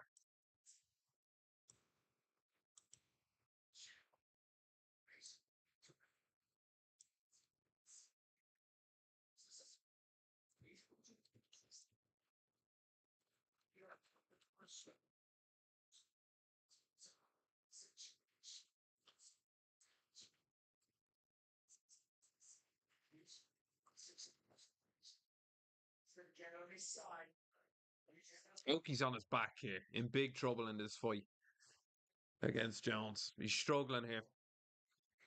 And Jones raining down elbows, full mount, nasty shots. And the way the referees have been stopping the fights tonight, who knows what will happen? They'll probably let Oki die in there if there's a tiny percentage of French in him.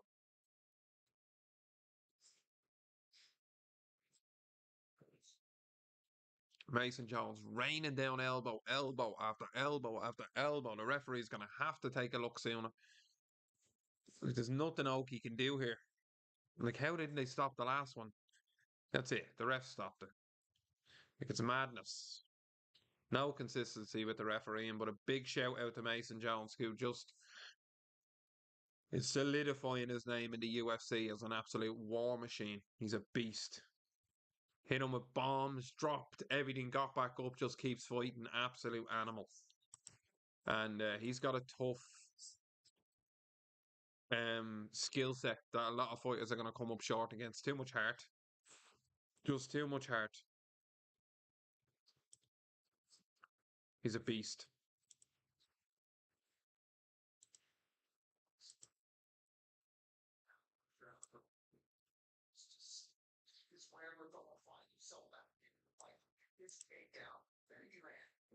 That takedown was vicious.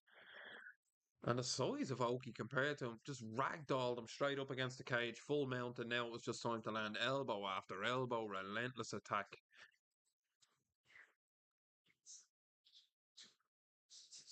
Trick back.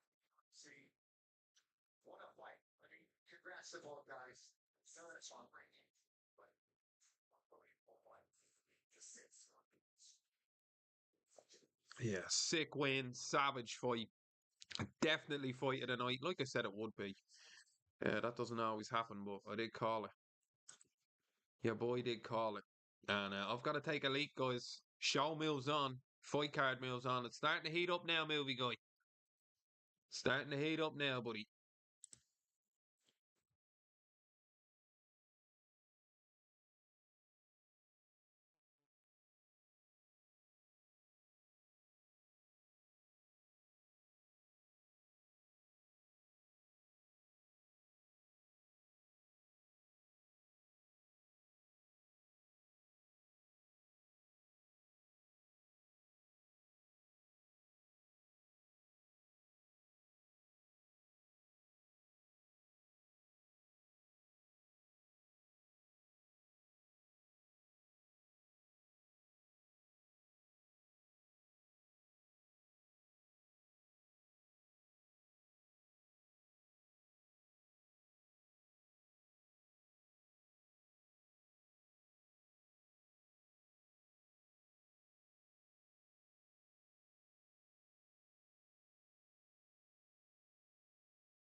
Okay, guys, we're moving on.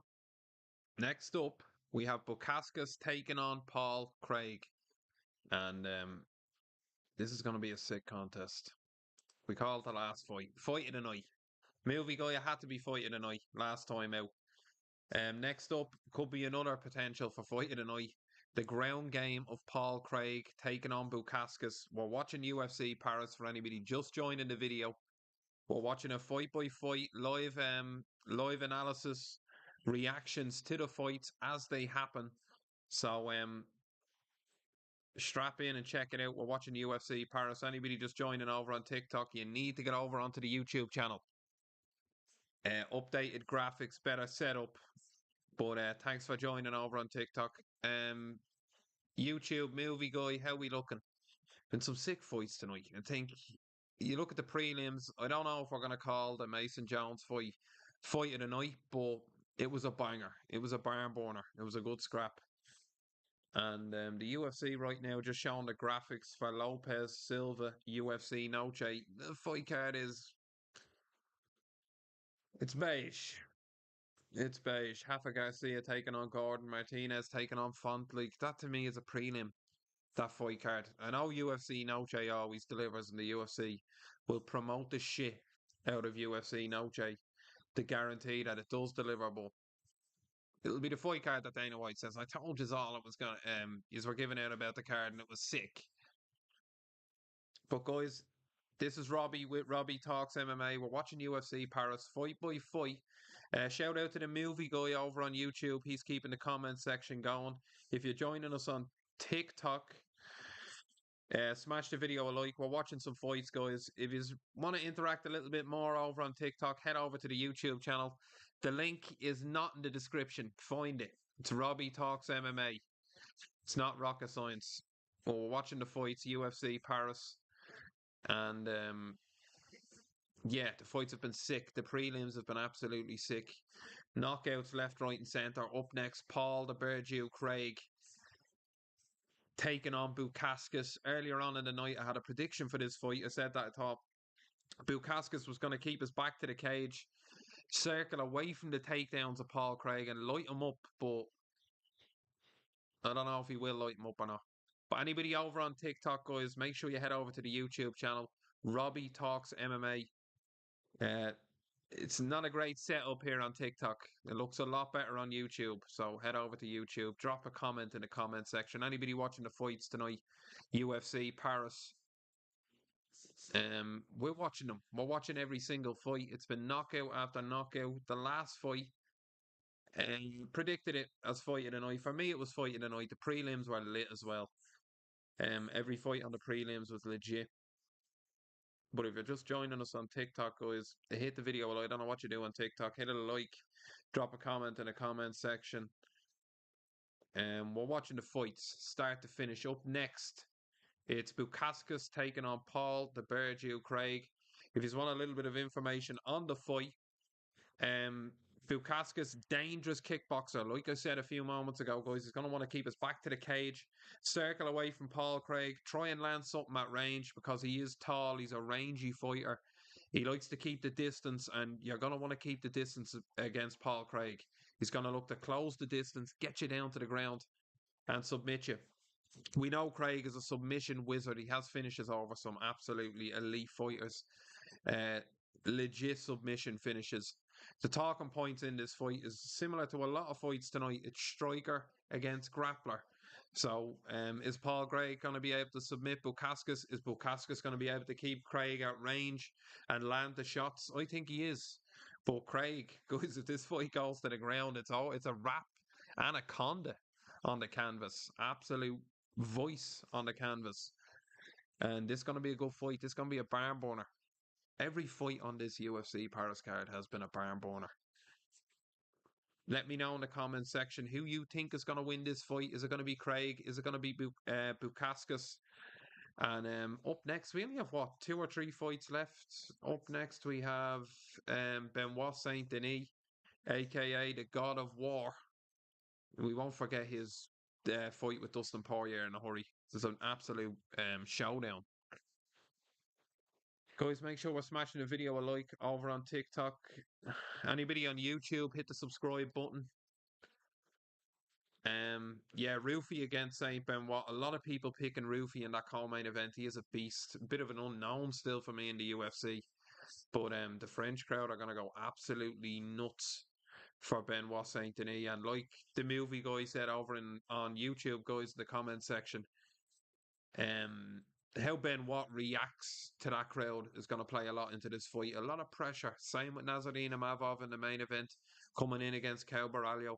Borralho's going to have the crowd against him. He's coming out at Nerds Gym. We know these two fighters have had a common opponent with Jared Cannonier. They've both defeated him, but in different ways. I think Nassourdine Imavov's knockout over Israel Adesanya can't be ignored. I feel like he's just better than Baralio everywhere in this fight except for the ground. So, and that's a bit of the mantra of all the fights tonight. It's been striker versus grappler. It's been primarily French against Brazilian. I don't know what the matchmakers in the UFC are playing there, but um, the crowd tonight as well, absolutely electric in Paris. They're keeping the energy high. Predictions for the main event: it's Nassourdine Imavov, I think, will beat Caio Borralho in a very close, tough, contested fight. I can see Ruffy defeating Benoit Saint Denis. The movie guy said it over on YouTube. For the moment, a little bit too big for Saint Denis, maybe. But we'll see. Some good fights still to come. Some sick fights already gone. So strap yourselves in, guys. Get a drink, relax, chill out. We're going to be watching the fight. So, and if you want to watch them yourself, guys, TNT Sports. I don't know what country you're in. It all depends, but you can check them out. Craig Jones in that last fight. What a win. That was fight of the night. Are you agreeing with me, movie guy? It's got to be fight of the night.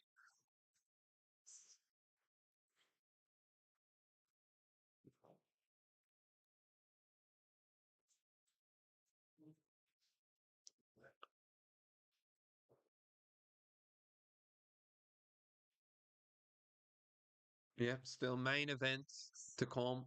Still co-main event to come. So it's Paul Craig, fluctuating in weight divisions. The man is timeless. Submitted the best of them. Absolute machine. Bukauskas, knockout merchant. This fight's starting soon. It's kicking off very, very soon. Let me know in the comment section who you think's going to win this fight. Will it be Paul Craig? Will it be Bukauskas? If you're watching us over on TikTok right now, head over to YouTube. Look up at Watching Fights. Robbie Talks MMA. You'll find the video. You can see all the graphics there on who's fighting next, what's happening next. So if you're watching on TikTok, check it out.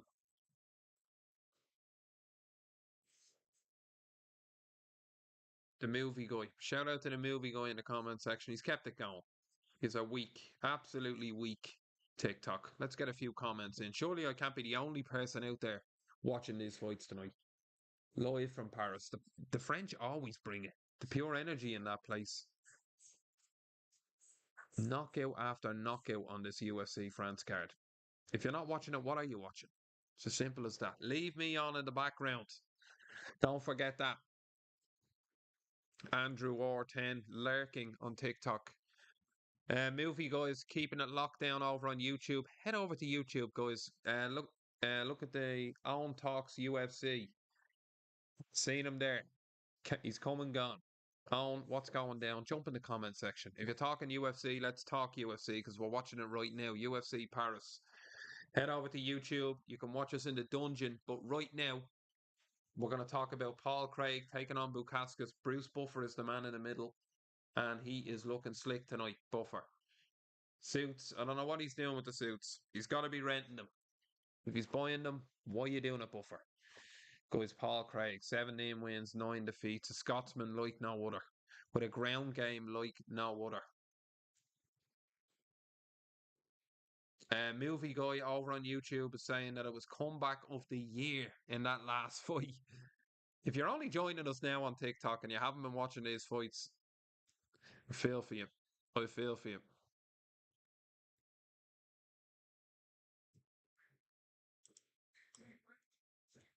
We're watching the fights right now. Paul Craig, Bukauskas. I'm going with Bukauskas in this fight. Am I wrong to do that, movie man? We know the story. It's striker versus grappler. Paul Craig's looking to get the fight to the ground. Bukauskas looking to keep the fight standing. And Mark Goddard, the man in the middle. The officiating tonight, guys, has been absolutely awful. Awful. I'll be the first one to say it. First two fights, scandalous the outcome. Now here we go. Paul Craig taking on Bukauskas. And anyone watching over on TikTok, head over to YouTube. The graphics look much better. We have all the fight information on there.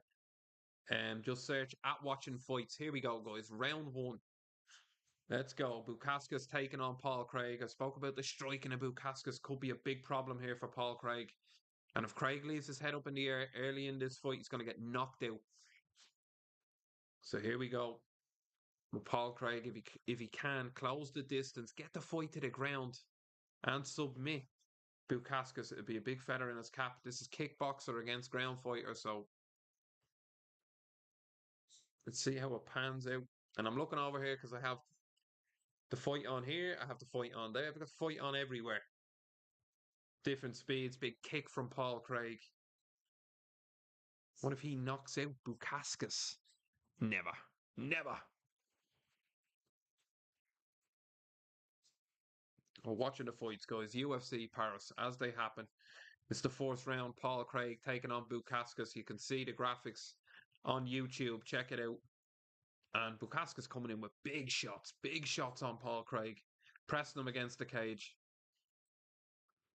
And if I'm Bukauskas, I don't want to be here with Paul Craig. I don't want him to have an underhook on my arm. This thing falls onto the ground, and next thing you know, my night's over. I think if Bukauskas is landing at range, keep him at range. Don't press him against the cage. But what the hell do I know? As I sit here, drinking Bulmers.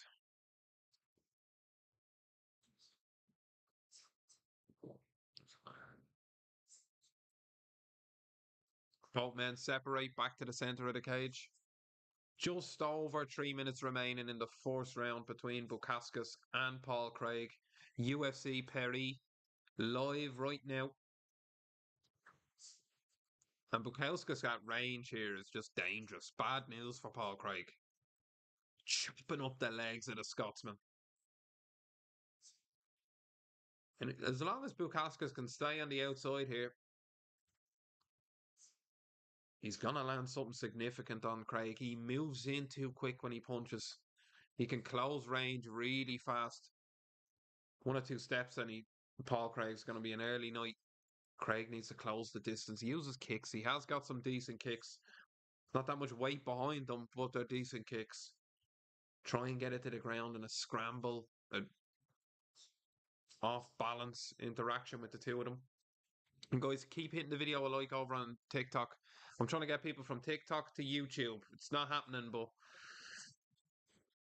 keep smashing the video a like over on TikTok. We're watching UFC Paris. It's going down right now. Paul Craig, Bukauskas tangling against the cage. And right now, the tide is shifted in this fight because Paul Craig is now pressing Bukauskas against the octagon. Nice knees from Paul Craig. He's been in there with so many experienced fighters, Paul Craig. He may not have the strongest stand-up. He never did, but he doesn't need it. The ground game is that strong and he's that gritty that he can kind of rough it out and then find his position in the fight to take advantage. And he's looking for it now. He's got his arms around the waist of Bukauskas, looking to drag him out away from that cage and get some kind of a trip or a stumble here. And once he gets him down, it'll be bad news for Bukauskas.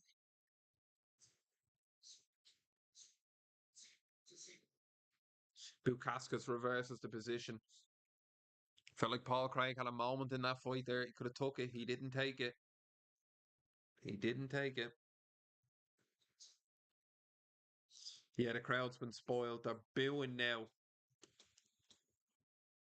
Guys, anybody watching on TikTok, make sure you head over to the YouTube channel. And hit us a subscribe over there. Shout out to the movie guy, leaving all the comments on that YouTube channel. But right now we're watching the fourth round. Bukauskas taking on Paul Craig. We've been spoiled up to now with the fights. Fights have been barn burners, and Paul Craig's pulling guard here. It's a risky thing to do in the fourth round. Big shots from Bukauskas from the top, and if this goes wrong for Craig here, what a moronic move that would be. Oh, Bukauskas goes down. I don't know if that's the right move here. Craig is dangerous off his back as well. I know they're light heavyweights and it's hard to get submissions off, but we've seen him doing it before. We've seen him doing it to Jamal Hill, former light heavyweight champion. Big elbow from Bukauskas. He's gone. Paul Craig's knocked out. It's over. The fight's over. There was a big elbow at the end of the round, right when the horn sounded, and Paul Craig wiped out. He could have stood up from the bell, but Jesus. It was an absolute elbow from hell. Could have broke his jaw. I don't know what happened there. It was seconds from the end, and Bukauskas just limped up and one big elbow down, blew the whole bottom section of Paul Craig's face open. And Paul Craig just stayed on the ground like dazed in another place. Jesus. Is this Paul Craig's last fight?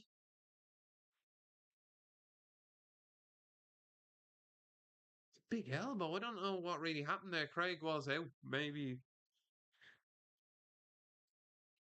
it was just a big, monstrous elbow that landed. Absolutely planted him. Planted him. Yes, it was a strange. It was a strange situation there from Paul. He wasn't knocked out. Not. I'm never going to question the heart of Paul Craig, but he wasn't knocked out there. He was not knocked out there. I'm going to have a look at it here again, guys. Give me a sec.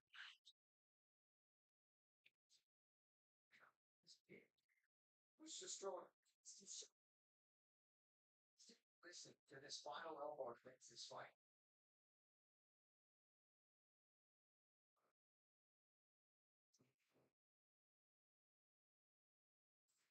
Jesus, was some elbow. So it landed right across like the bar of his ear. And it seemed like when the elbow landed, Craig kind of responded like that in the ground. The ref said, no way. And then Craig kind of came back too. So maybe if it happened within the fight, with a scurry and a scuffle after it, Craig would have fought on. I don't know. But look, the fight was over. If that was within the fight, maybe Bukauskas would have poshed it up and landed 3 or 4 more shots and just obliterated him. Guys, anybody watching over on TikTok, make sure you smash the video a like. Um, yeah, all that good stuff.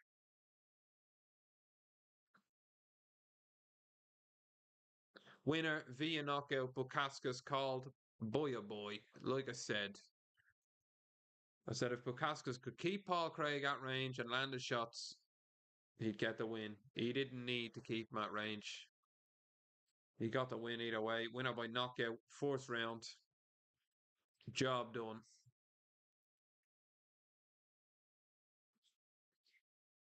And Bisping talking to Bukauskas now. It was some elbow. It was a violent elbow movie, guy. And another finish for UFC Paris. The fights move on. It's been finish after finish. Next up is going to be a very interesting fight. It's going to be Benoit Saint-Denis, the God of War. And the French crowd are going to go absolutely ballistic for this man. Ballistic. Um, Anybody over on TikTok, check us out on YouTube. We're on YouTube. Look up Robbie Talks MMA or at Watching Fights. You'll find us there. It takes 2 seconds. The graphic is better. The video's better. Doesn't look like I'm sitting in your grandmother's sitting room with this background. Jordan. Shout out to Taz liking the video over on TikTok. The movie guys keeping it locked down over on YouTube in the comments section. So look us up, guys. I need to get a drink. I'm getting pure cotton mouth here.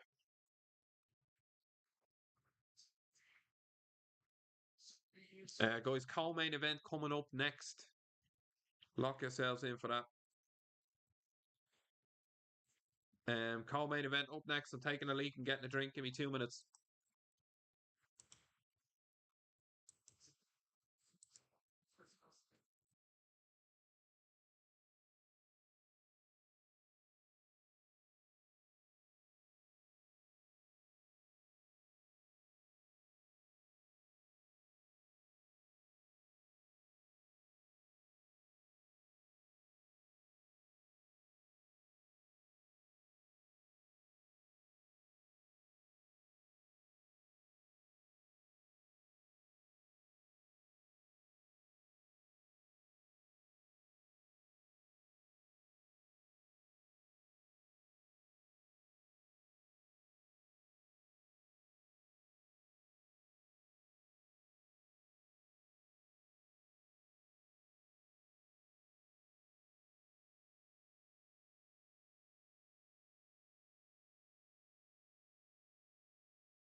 Okay, guys, we're still watching UFC Paris.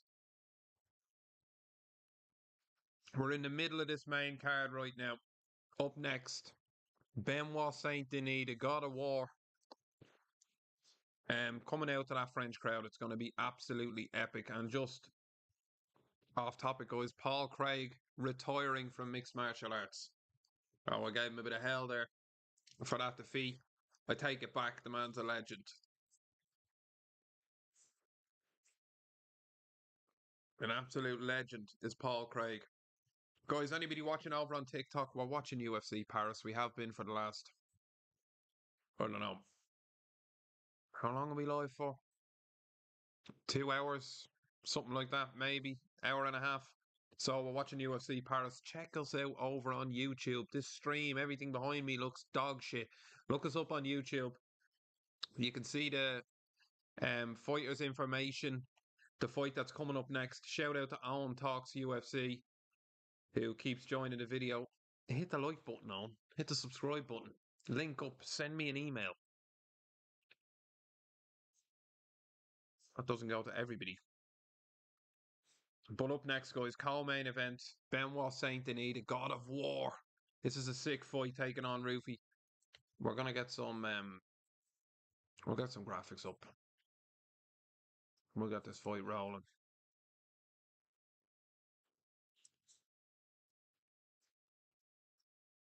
And Ruffy's a beast, I'm telling you. Don't let Benoit Saint-Denis, the name and the fact that he had that fight with Dustin Poirier blind you. Ruffy's a beast in his own right. He's He's more than a prospect now. Really sharp boxing, very fast hands. He only has one loss. He's here for a reason in the co-main event. The French crowd are going to go absolutely nuts for Benoit Saint-Denis. They're going to go bananas for Benoit Saint-Denis. Guaranteeing it.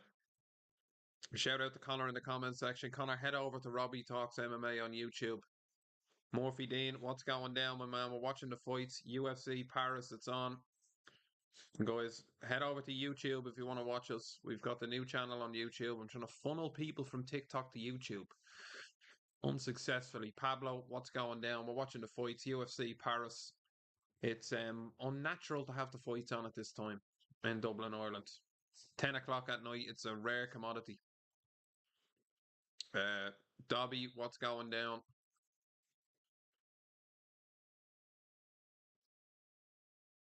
UFC France live tonight. Every fight, like we've had finishes left, right, and centre. The Jones fight was ridiculous. I called that fight of the night. Bukauskas, we said he'd finish Paul Craig. He finished Paul Craig in spectacular fashion. It's um, it's been a night of home runs for the UFC in Paris. It's been a night of finishes, no doubt about it. And we still have the main event to come as well. Nassourdine Imavov taking on Caio Borralho. And we spoke about that fight at length already, guys, tonight in the YouTube video. If you want to go head over there and rewind it back. But one thing that's standing out tonight is the crowd in France. And we said it before, we were talking about this on the comment section over on YouTube. Every time there's a live sporting event in France, the crowd is always electric. They're a bit like the Irish. They bring the heat. Any Irish in the comments dropping in? Dobby, what's going down? Get it lit. The streets, don't forget Dobby. Mammy Craft, everything's in the comment section on TikTok, guys. That stay out of. Head over to YouTube. Imavov still to take on Borralho. Interesting fight, very interesting fight. Up next, the co-main event. The God of War returns. Benoit Saint Denis, French fan favourite, relentless pace, insane toughness. We've seen it in the Poirier fight. The guy's got grit. He can dig deep. He's a bit of a war machine. Yeah, I had to eat something now, guys. Starving. Starving. Send in the donations on TikTok. Starving.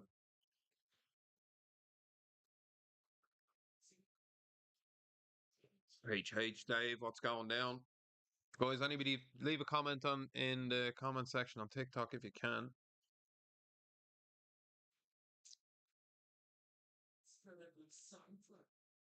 We're watching UFC Paris, start to finish, main card. This is what we do. Up next, Benoit Saint Denis taking on Ruffy, lightweight co-main event. Already some barn burners tonight, guys. Absolute barn burners. Bukauskas getting the knockout finish on Paul Craig in a strange finish. Kind of elbowed him right before the bell went, and then was kind of laying there in a half conscious, unconscious. He didn't want to get back up. I wouldn't have wanted to get back up. Oki against Mason Jones had to be fight of the night. Absolute madness. I thought it was fight of the night. Predicted it as fight of the night. It ended up being fight of the night. Rhys McKee against Sola, another barn burner. Sola got the win.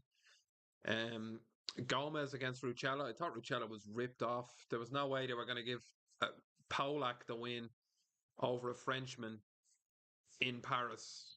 So Gomis got the win. Screw job, if I ever seen it. And I thought Rhys McKee probably should be. Well, look, what do I know?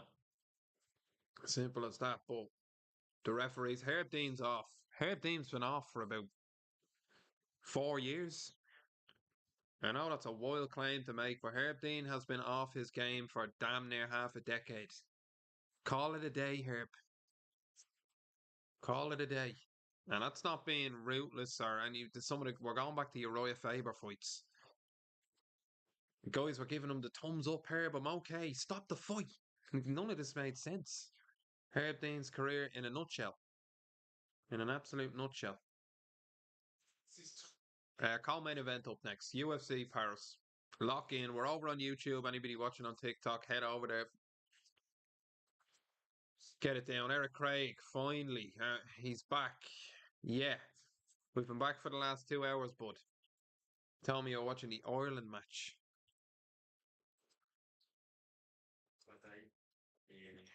Yeah, Paul Craig's retirement. Not surprised either. Bit of a war machine. I could see Paul Craig actually having a lucrative post-fight career. Seminars, open his own gym. He beat some high-level fighters, some really high-level fighters. Fought in multiple weight divisions for the UFC. I don't know how long he's fighting in the UFC, but it's a long time. Um, Storybook career for somebody coming from the part of the world that he comes from. There's not many Scotsmen who fought in the UFC, so um, nothing but respect for Paul Craig. Nothing but respect. Retiring on his own terms, he got absolutely lit up there. Lit up. Striking was always his downfall in every single fight, but his ground game got him out of trouble a lot. A lot. For his co-main event up right next, I have to take a leak.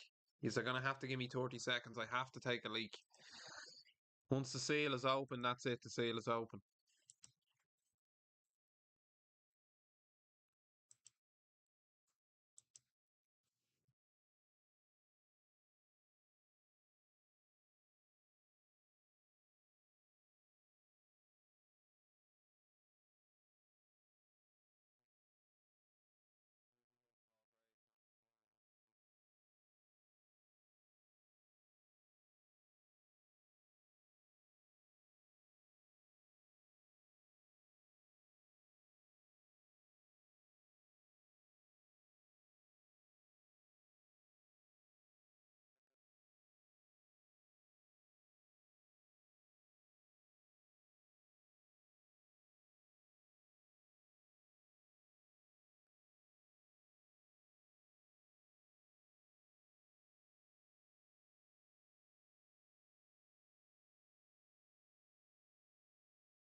Right, here we go. It's all about this entrance.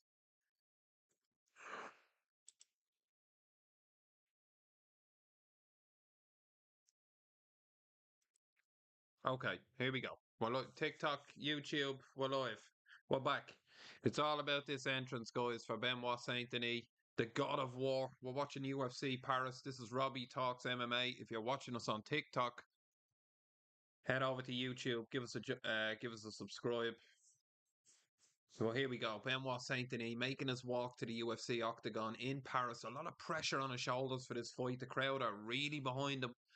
That carries a weight. Co-main event.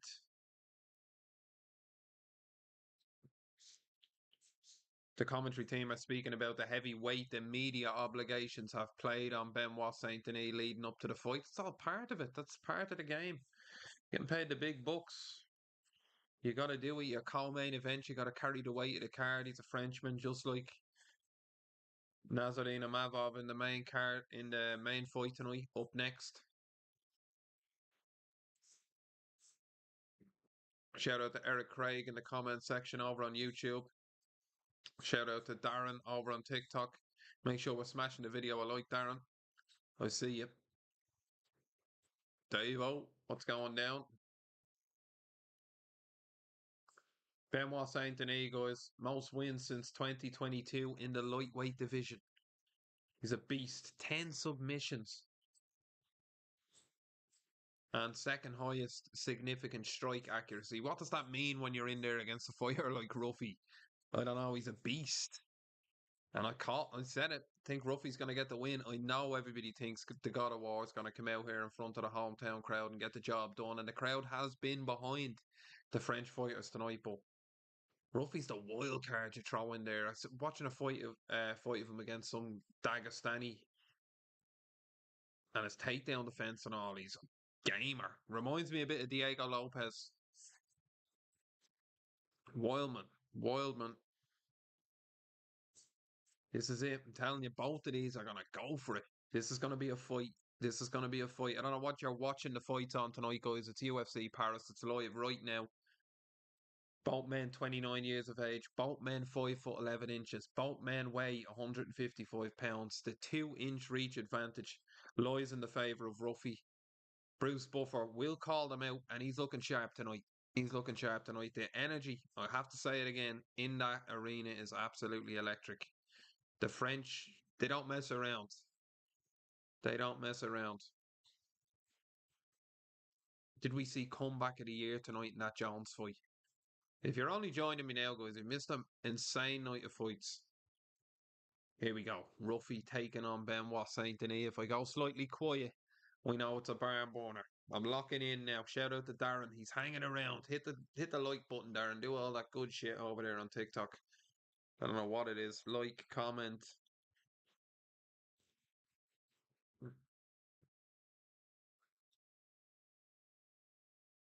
Buffer calls out Mauricio Ruffy as the crowd lands a sea of boos down on the Brazilian. And once again, it's a Brazilian against a Frenchman. You know what Brazil have done wrong to the UFC? Well, it feels like the UFC are feeding the Brazilians to the French tonight.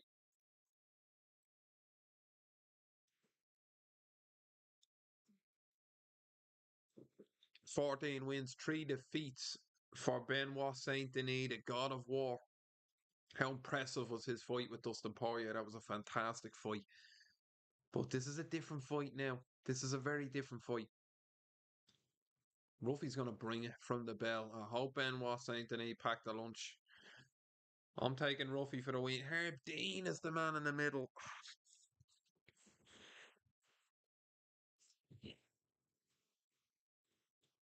Early stoppage. Calling it now. Calling it now. Herb Dean, early stoppage. Here we go. Round one. Benoit Saint Denis taking on Ruffy. Both men meet in the centre of the octagon. This is going to be an absolute scrap. Ruffy taking that wide karate-like stance. Hands low, ready to bounce in with a powerful shot. Benoit Saint Denis just kind of computing the information that's in front of him right now. How does he deal with this? Ruffy's different. Not many people talking about him this week. Benoit Saint Denis goes in deep for a takedown. Deep for a takedown. Presses Ruffy up against the cage with ease. With ease. Trips him. Puts Ruffy on his back. Oh, it's going to happen, isn't it? It's going to happen. It's going to dismiss him with ease now because I've said it. So Benoit Saint Denis making his way into full mount. Of course he is. Taking side control. Ruffy's a scrambler. We need more from him here. Benoit Saint Denis is going to take mount. He's going to take it with ease. And the crowd are just applauding him. No end here. He's getting the hooks in. He's taking the weight off the centre of Ruffy right now. He's looking to progress. Looks like he's looking for a dash choke. He's going for something. Ruffy's in a bad spot.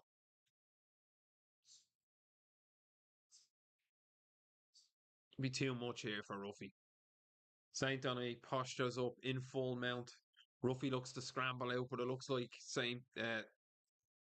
Benoit Saint Denis has taken the back of Ruffy. The crowd cheers on.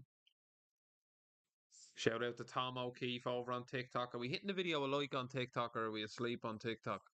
What's going on there? Ruffy back to his feet. Benoit Saint Denis back to his feet.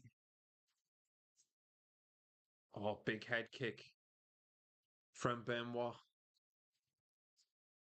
Ruffy looking for the knee, but Benoit's in on the takedown again, and this is going to go back to the ground. It's going to be too much for Ruffy.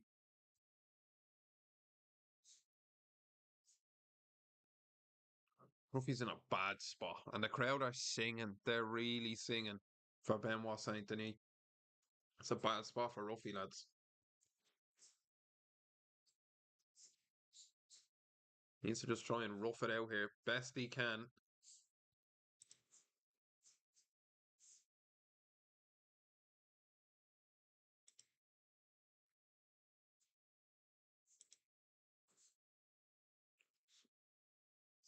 Yeah, Benoit Saint-Denis wailing the pressure down on Ruffy right now. Ruffy's in a bad spot. Pushed against the cage, bullied, hasn't been able to land much of any offense at all in this fight.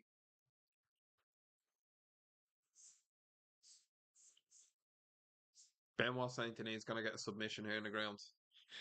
He's too strong. He's getting back into mount with ease. 1 minute and 40 seconds remain in the fourth round, and the crowd are just waiting for it here. Ruffy needs to try and scramble, get back to your feet somehow.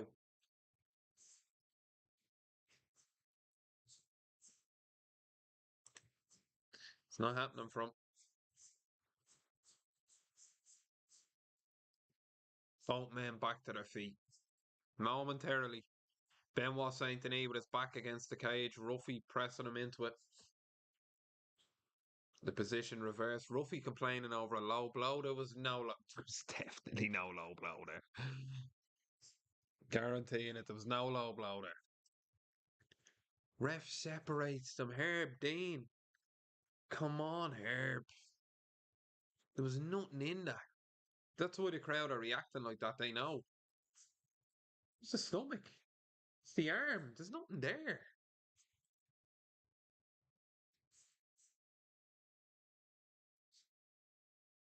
No, I'm sorry. That was not a groin strike. I think it's a chance for Ruffy to get a breather, create some distance, and smart move. Smart move from Ruffy. Take it back. It was a smart route. It was a smart move.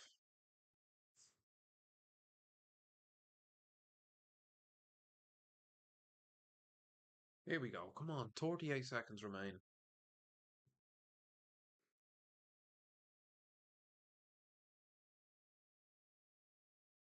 This just kind of takes the energy out of the fight a bit. It's going to happen now. This separation favors Ruffy. He knows he needs to strike now. He knows it. Benoit Saint-Denis gets him to the ground again. This fight could be over real quick.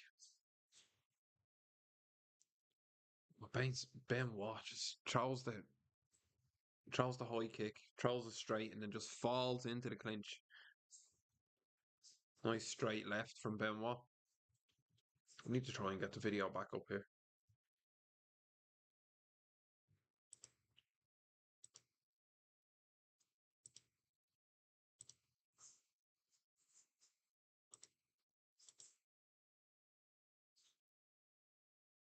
Fourth round coming to a close. I'm giving it to Benoit Saint-Denis. Ruffy, a lot of movement, not a lot of work. So the crowd erupt to that. I don't know whether you can hear that in my mic, but absolutely erupted to that. Benoit Saint-Denis, very impressive round. Controlled Ruffy on the ground. Did what he had to do to win the round. I feel Ruffy needs to definitely step it up in the second round. Look to actually land a strike. And his movement's been good, don't get me wrong, but that's not enough. Judges need to see something.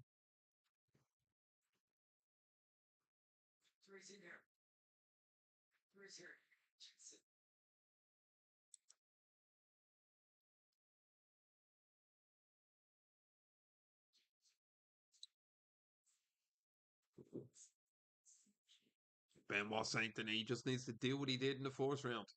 Keep it going. Stick to the game plan.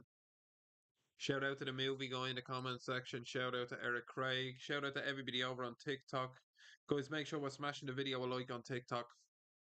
Been live for, I don't know, 40 minutes on TikTok. Missed sick card if you just joined us on TikTok. Sick card. Here we go, guys. Second round starts very quick.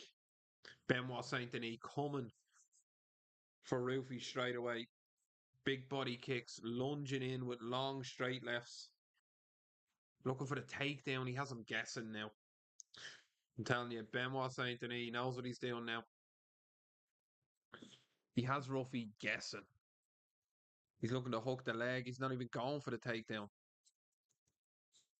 Smart.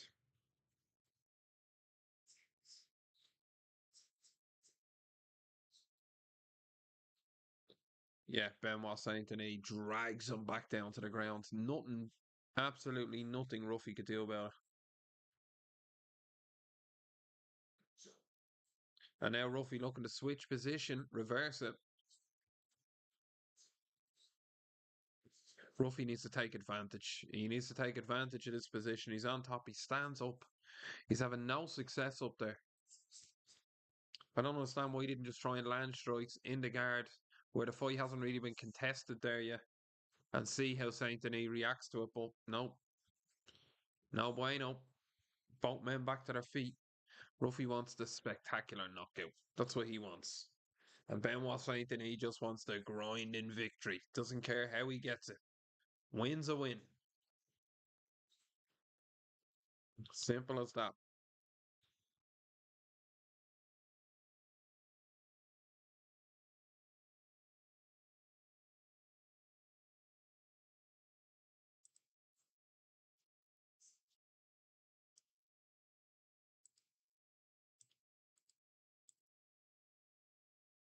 Was Benoit Saint Denis pressing Ruffy against the cage? We're not missing here. He drags him back down to the ground.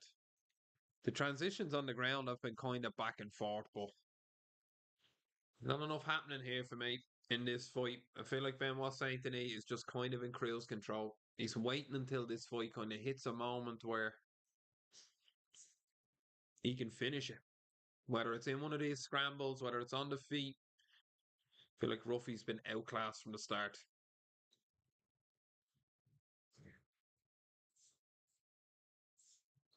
Benoit Saint Denis looking for a choke. He's trying to get it underneath the chin of Ruffy. It's on the jaw right now, Ruffy. Bit of a face crank. He's 2 minutes and 14 seconds to work here.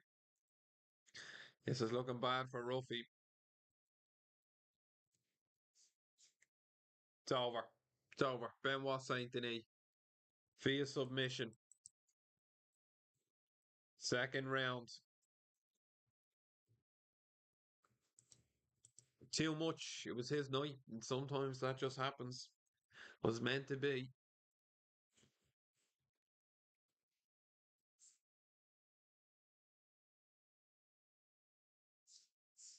Ruffy just couldn't do it. And his team in the crowd looked disappointed, but Benoit Saint Denis just on point tonight. Looked too strong, too overwhelming from the start of the fight.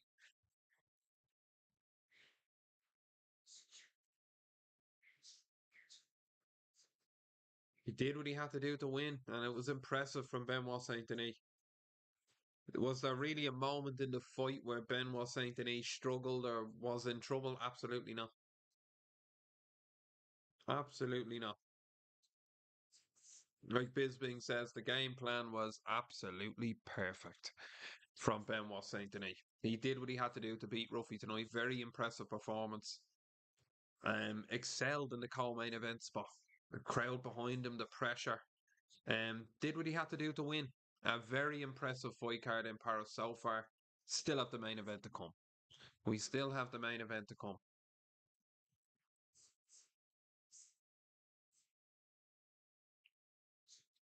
Nassourdine Imavov up next, taking on Borralho. Once again, Frenchman versus Brazilian. And the God of War does it again. Impresses. And with a lot of pressure, a lot of weight in his shoulders coming into that fight. Extremely impressive victory. And you could see Nassourdine Imavov delighted that his training partner, Benoit Saint Denis, gets the victory. And can he get the victory up next in the main event? This is going to be a tough fight. I predict Ruffy for the co-main event. I got it wrong. He struck out on that one. Could be one of the first ones I've got wrong tonight, but I'm taking Nassourdine Imavov in the main event. Caio Borralho, fantastic fighter. I mentioned earlier on how both men had a similar opponent in Jared Cannonier. I just thought the damage that Borralho took in the Cannonier fight was a bit different to the Imavov fight, and the fact that Nassourdine Imavov actually defeated Israel Adesanya in his last fight, outstruck him, put him down. Like, I think Nassourdine Imavov, ranked second in the weight division, wins this fight and looks to challenge for a title. Obviously, the man who's carrying the title is a bit of a different animal, but right now, Bruce Buffer is reading it out. Benoit Saint-Denis, in front of his hometown crowd, gets the victory. And the crowd react. Big, big win for Benoit Saint-Denis. And he'll talk to Michael Bisping.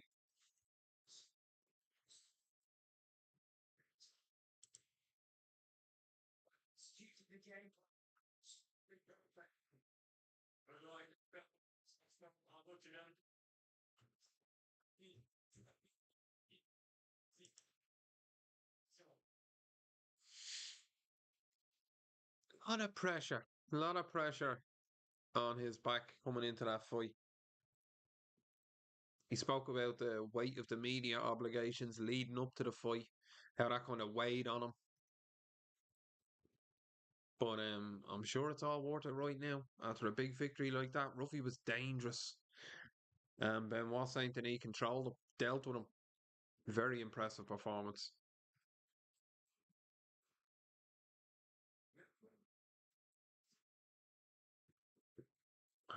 I hear what he's saying now.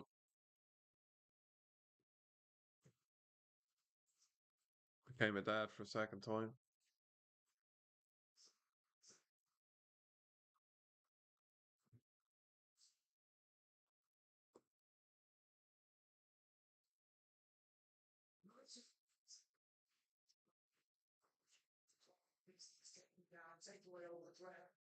It was Benoit Saint Denis. Big victory in the co-main event tonight at UFC Paris. It was an impressive performance from Benoit Saint Denis.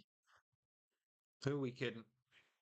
Dominated Ruffy, took him down, controlled him, dealt with him, pressed him against the cage, eventually got the submission, and he was just a little bit too much for Ruffy, too skilled, too well rounded. Make sure we're smashing the video a like over on TikTok, guys. Drop a comment in the comment section.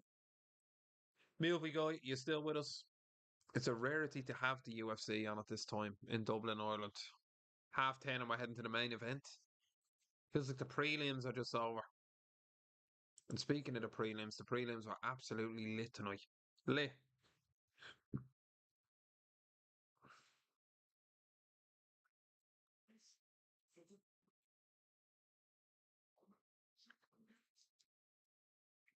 Benoit Saint Denis is really drinking in that post fight interview with Michael Bisping. He's taking every second of it.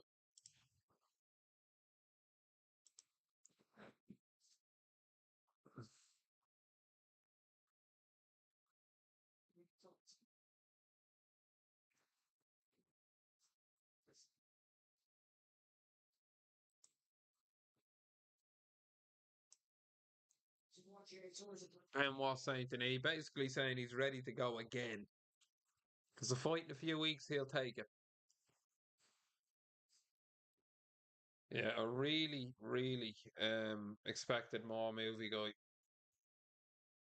from Ruffy. Movie guy in the comment section saying, yeah, expected more from Ruffy. Benoit Saint Denis mauled him. It was a mauling from Benoit Saint Denis, and he's still talking. Jesus, they're giving him time. I think there's been that many finishes tonight. This is probably meant to go on till 12, so they're trying to string it out.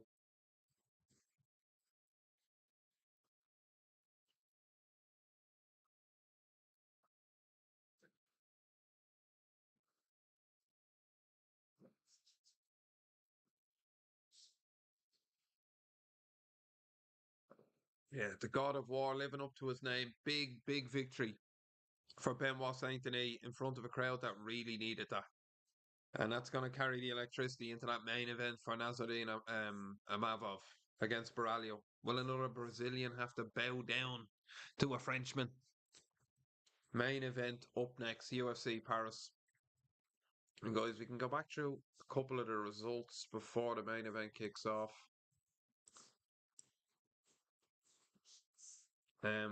Unfortunately tonight, I said it. It hurts. Ireland's own Shauna Bannon defeated. Not good. Not good. Hughes beat her earlier on the night, guys, in the prelims. Bannon primarily a striker, obviously, but Hughes controlling her on the ground. And look, here in Ireland, we don't really have a collegiate wrestling system within our skills like the Americans have and stuff like that. So the Russians with Sambo, and we're kind of more pushed towards Irish sports, rugby, ga, hurling, things like that. But guys, on the prelims earlier on tonight, we had every one of them was a finish. It was absolutely crazy. It was we were watching. I was watching the prelims, setting up, thinking, "What is going on here? Finish, finish, finish!" And the energy has carried on to the main card. It really has. We've got the main event up next, Nassourdine Imavov. So I'm just going to run through a couple of the results from earlier on the night. Knockout, fourth round, Fernandez over Hardwick. Martian Tybura lost earlier on in the night. He got knocked out in the fourth round, guys. We seen Omar Soy. That was an insane fight. The main fight in the prelims, winning via knockout. Earlier on the night, Berchek beat Tavares.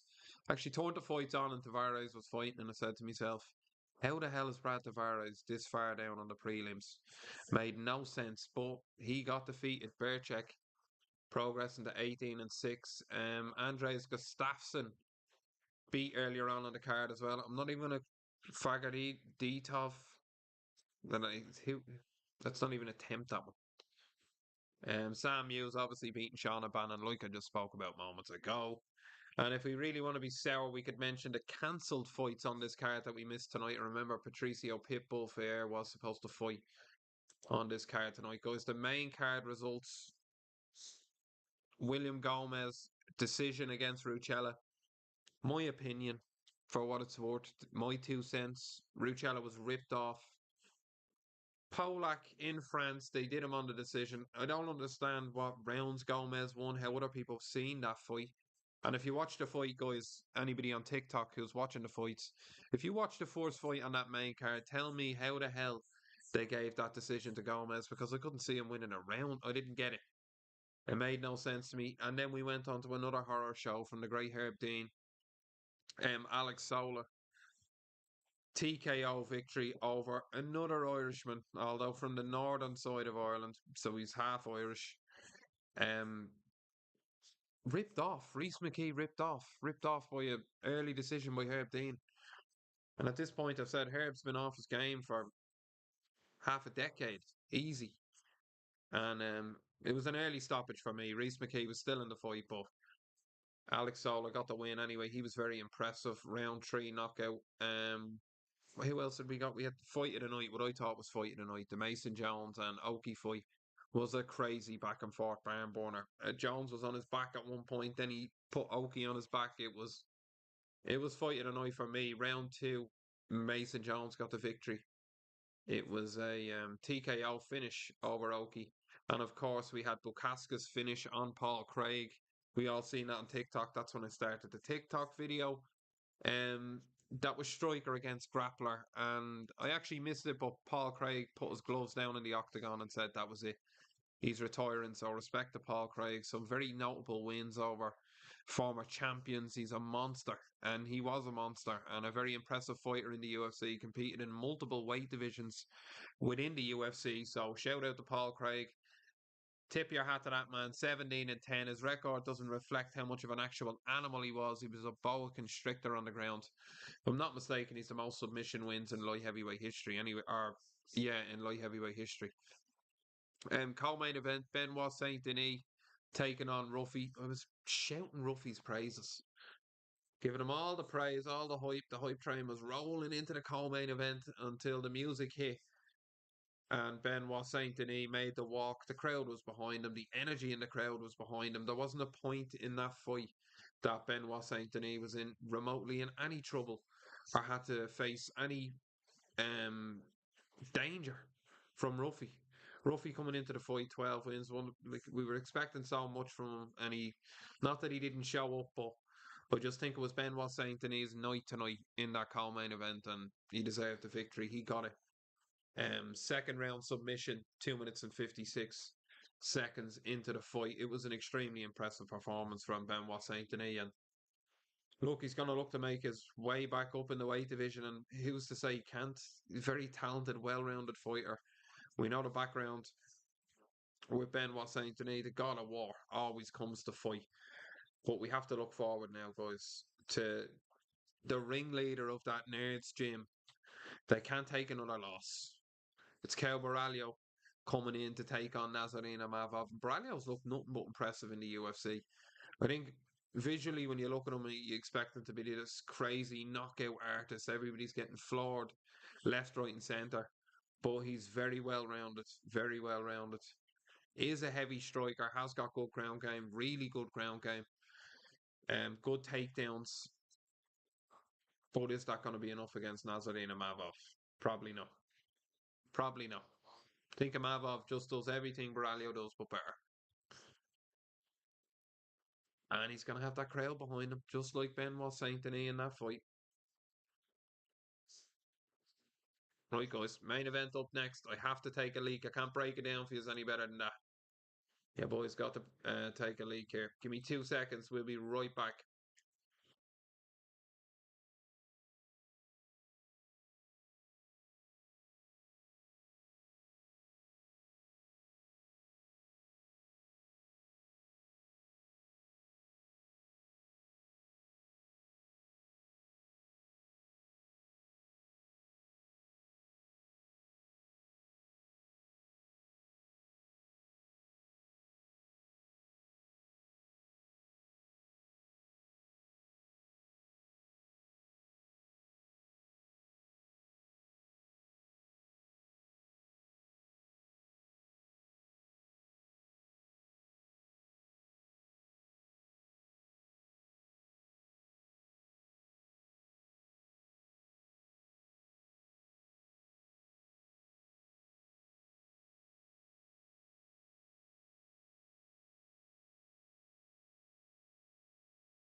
All right, here we go. Main event. Game time. Shout out to the movie guy in the comment section over on YouTube. He's kept it on lock. Are we back on and everything here? Can you hear me on TikTok? Can you hear me on TikTok? Can you hear me on TikTok? I'm in the toilet.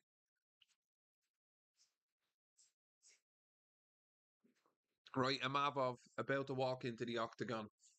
This is it, UFC Paris main event. Shout out to everybody who left a comment over on TikTok. Shout out to everybody who left a comment on the comment section, i.e. the movie guy over on YouTube.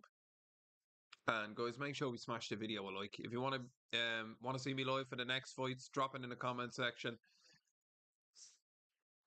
Make sure we're liking and subscribing to YouTube at Watching Fights. Robbie Talks MMA. Check it out.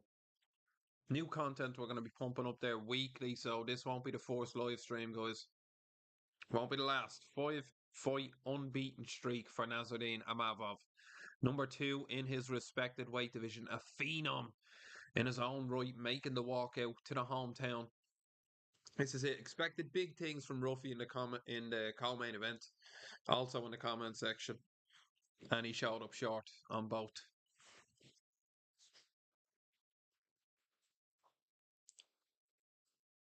Borralho looks calm, looks confident. I'm taking Nassourdine Imavov in this main event. Who do you guys think will win? Drop it in the comment section. Movie guy, Eric Craig. What are we thinking? Anybody over on TikTok? Any predictions for the main event of UFC Paris? It's Nassourdine Imavov taking on Baralio.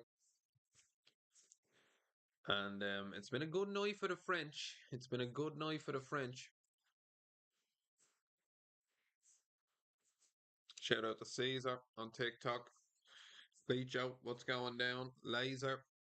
Blazer laser.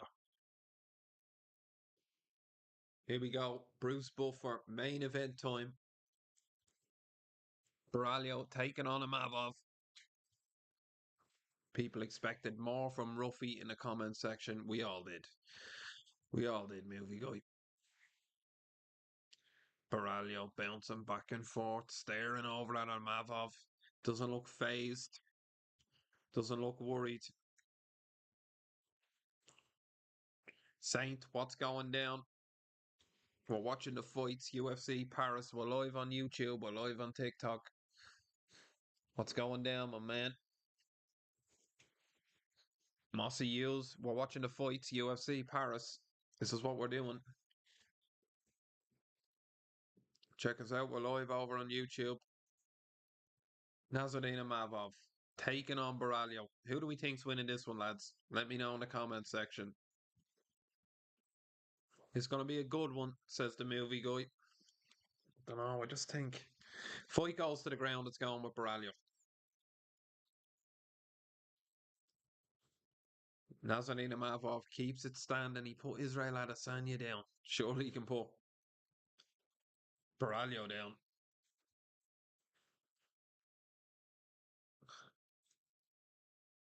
I see a Bills rains down on Baralio. 17 wins, 1 loss. Beast. He's the favourite, is he? Baralio's the favourite. I don't know if I agree with that now.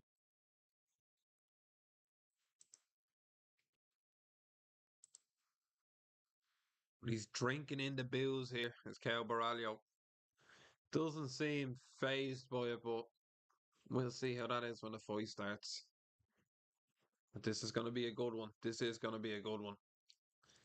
The fighting nerds are in the crowd, respecting their teammate. Hasn't been a great night for them. Here we go. 16 wins, 4 defeats. He's the underdog in this fight, is Nassourdine Imavov. But to really top the crowd's night off, I think they need this win. This will be the big one. This will be the big one. Fighting out of Paris, France.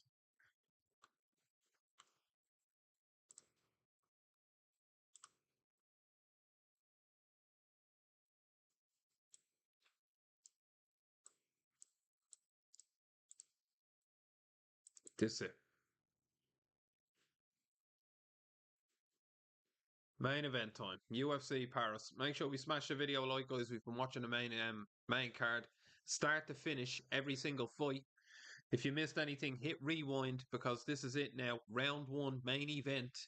Borralho taking on Nassourdine Imavov. It's game time. Number 2 in the weight division is Imavov, coming off a win over Israel Adesanya. If he wants to fight for UFC gold, he needs this win.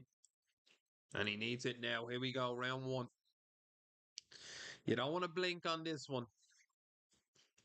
Here we go.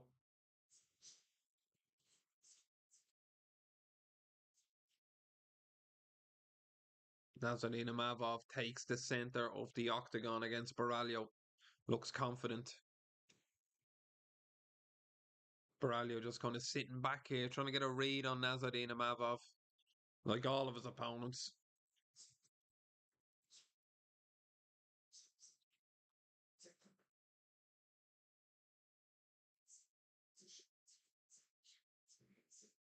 Nassourdine Imavov being very patient in this fourth round. Baralio not throwing much of anything, just kind of bouncing on the back foot here, trying to get a read on Nassourdine Imavov. Guys, we're watching UFC Paris. Start to finish. Big switch kick from Baralio. Just throwing something different, keeping Nassourdine Imavov honest here. But Baralio right now, he has his back against the cage. He's circling. He doesn't want to circle into something big here from Nassourdine Imavov. Nice front kick from Imavov.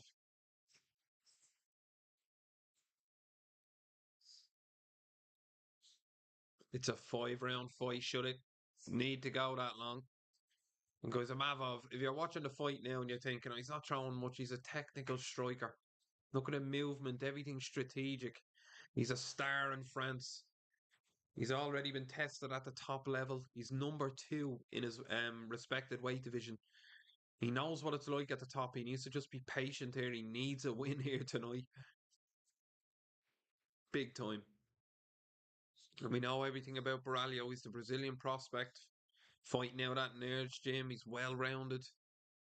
He's undefeated since he's joined the UFC. Thrives in the pressure, but this is a lot of pressure.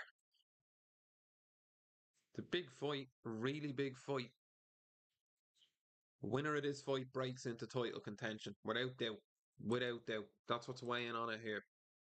And as it stands, it seems like Nassourdine Imavov not walking down Borralho, but definitely he's a matador here. He's controlling the pace of the fight, but I'd say Borralho's probably landing the better strikes. It's still kind of settling, is this contest with 2 minutes, just over 2 minutes remaining in the fourth round. Nice body kick from Borralho, and he kind of throws it with ease. There's not much telegraph with it, he just bangs it out.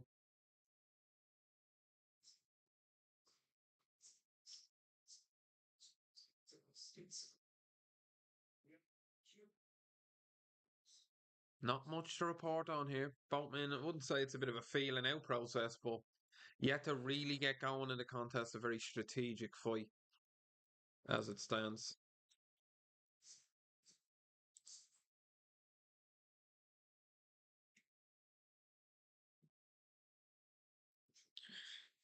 So Baralio comfortable here with his back against the cage. You wouldn't say he's in trouble, but I just feel like Nassourdine Imavov's striking is a little bit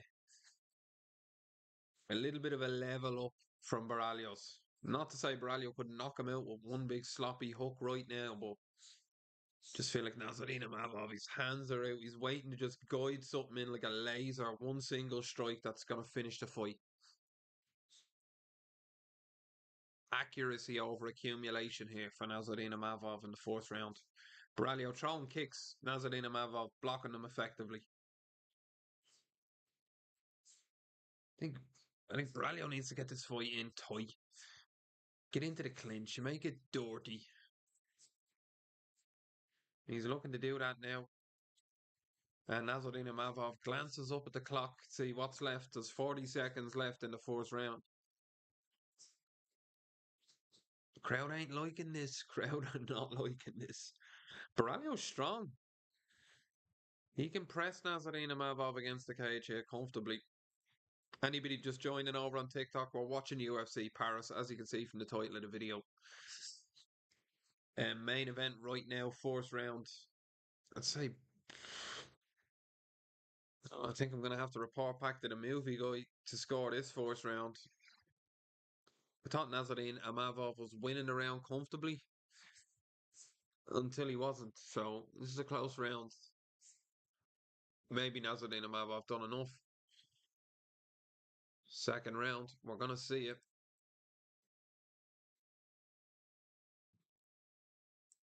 Um, technical. That's what I say. Main event. Fourth round, interesting. Didn't really get going, but very close round. It's a report from the movie guy. Movie guy pushed for a score on that round. Who you giving it to? I'm thinking giving that fourth round, Caio Baralio 10-9. Threw more strikes, probably landed more strikes, and just kind of controlled Nassourdine Imavov towards the end of that round. I think I'm giving that round to Baralio. We know the judges are never going to give it to Baralio. It's in France, but for what it's worth, I'm giving that 10-9 Baralio. Bad start to the round, settled into the fight, and finished the round well. Chucked the Iceman Liddell in the crowd behind Nassourdine Imavov right there. He loves to fight. He really gets into the fights. Here we go. Here we go, guys. Round two. Big chance for Borralho here. He's ranked 7th. He's 5 places behind Nassourdine Imavov. If he can get this win, he's going to be talking title. Can either of them, can Nassourdine Imavov or Borralho defeat Khamzat Chimaev?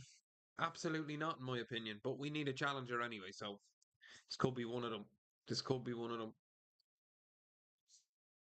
Big impressive victory, and you'll get that title shot in that weight division. It's a big chance here tonight. In front of an electric crowd that's been entertained, they've been ramped up, their adrenaline is way up. This is your opportunity now. Nassourdine Imavov needs to find a shot soon.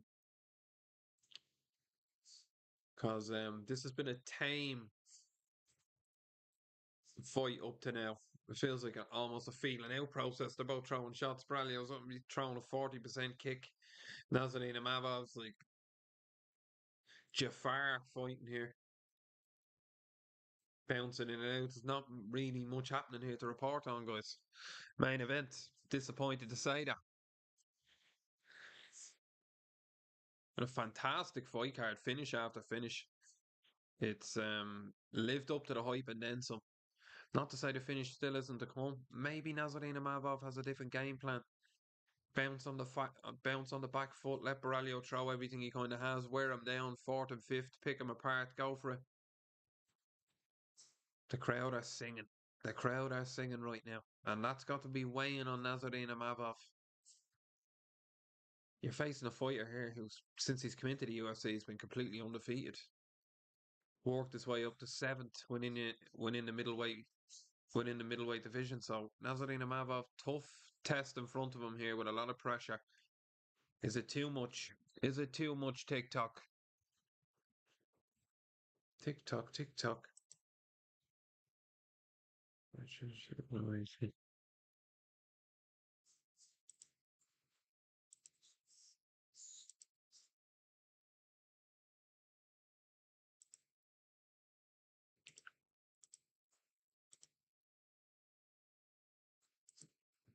Go his second round. Baralio looks like he's tiring a bit. I will say that. 5 round fight. It's a long fight. Crowd sound antsy. Like there's booing. There's a few different noises coming from that crowd right now. Not that they're not satisfied with what they've got, but they need the cherry on top now. Fourth round in this fight, extremely close. I think I just gave it to Baralio.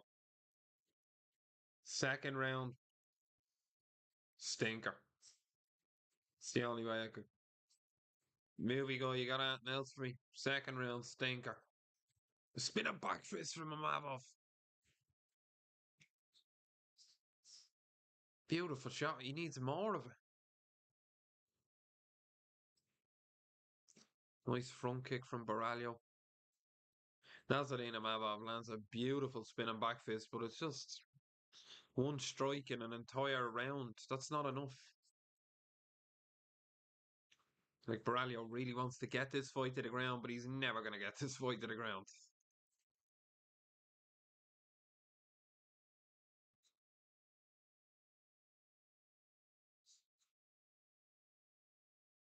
Just over a minute remaining in the second round.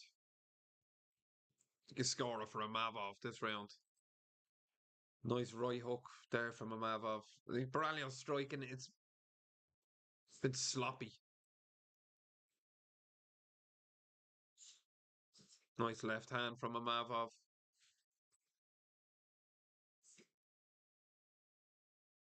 We're gonna see what type of a fighter Baralio is tonight.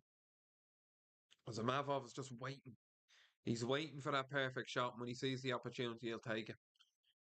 A couple of nice shots there towards the end of the second round. Probably enough for him to win that round. Baralio looks sloppy in that second round, I thought. And it looks like he is wearing the damage a little bit now. When Amavov decides to hit you, you don't know what the hell. It's like fucking Jackie Chan on 12 Red Bulls. You see, Baralio turns his back and walks away there. I don't really get that. I think the output from Amavov is frustrating Baralio, but that's the name of the game. What about Lyoto Machida? You could wait an entire round bouncing on his back foot and then boom, one switch kick and your lights are turned off. It's counter striking. But I feel like Borralho is definitely getting frustrated here with Nassourdine Imavov. He wants to engage, he wants a scrap. Then you have to bring that scrap out of him. You have to bring that brawl out of him. That's how it goes. Well, Nassourdine Imavov had some really clean, impressive strikes in that second round. I'm giving him the second round. I'm going to say a round apiece heading into the third.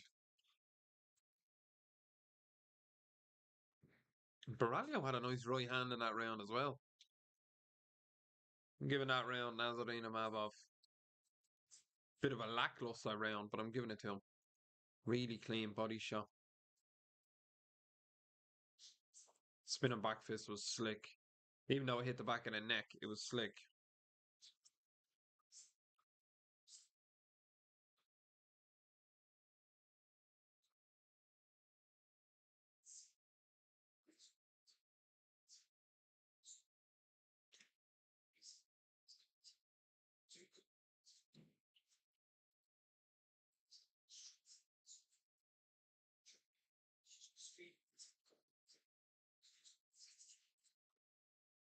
Oh, big shot. Big shot from Nassourdine Imavov. He's hunting down Caio Borralho right now. In the third round, Borralho felt that. He really felt that punch. Borralho looking to land a few knees of his own. And maybe this is what Borralho needs. Maybe he needs a dogfight to try and etch a victory out in this one, because if he stands at range and has a technical striking battle with Nassourdine Imavov, it's not going to go his way. Both men are trading big shots here. I gave the second round 10-9 Amavov. And fourth round, I gave 10-9 Baralio. I'm sure people won't agree with that, but that's how I scored it. And here we have a separation from Mark Goddard. Was it a groin strike, an eye poke? Or is Goddard looking for his 2 seconds of fame? Just missed it. Yeah, it was a groin strike. Baralio. Knee to the cup, I think.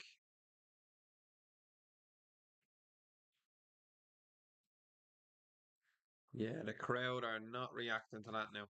And the problem is Nassourdine Imavov looks to be in a bad way here. We've seen this play out before. This could be a shit show. This is France. You want to step up now. You want to step up and let's do it. Baralio looks like he's wearing the damage. I said it before the fight. Baralio always wears the damage in all of his fights. He never comes out unscathed, but it looks like Nassourdine Imavov is going to make a slow recovery here. He's talking to Mark Goddard. I think he's giving him the nod. Let's go. Baralio said, let's do it. Both men touch gloves. Here we go. Round 3. That's a bit of a separation now. An adrenaline dump for both fighters. So let's see how this one plays out. We can see clearly Nassourdine Imavov is a cleaner, better striker, but Borralho's a brawler. And if this can end up on the ground, he can grab a submission. But Nassourdine Imavov, the sniper in this battle. And Baralio more the pit bull.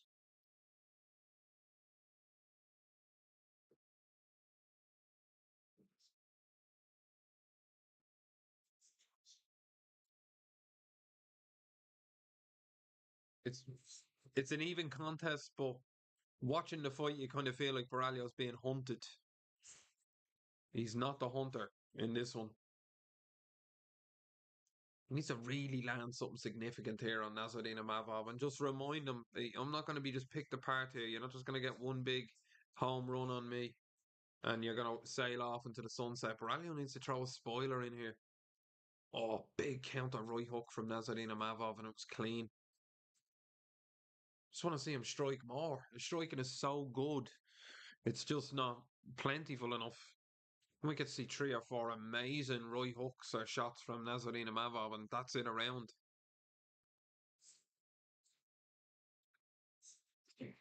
It's 100% quality over quantity. We just need to see more. Could have finished this fight a round ago. And you can see where Caio Borralho was digging that calf kick in. Nassourdine Imavov, if he starts limping on that lead leg, 2 minutes, just over 2 minutes remaining in the third round. And Baralio throws a front kick up the middle. He's still game. Caio Borralho is still game here in this main event. But it's the quantity of the headshots Imavov is landing in comparison to Caio Borralho and the accuracy of them that's going to hurt him in this fight. Borralio's still in it. Oh, nice left hand from Borralho. He stepped in with a right left there. What? Oh, now another groin strike. It seemed like Imavov landed a groin strike when he was bouncing back. I might be able to see the replay of that. Borralio's good. Just let's get on with it. No one wants this shit. There's no rhythm in the fight when it's stopping like this.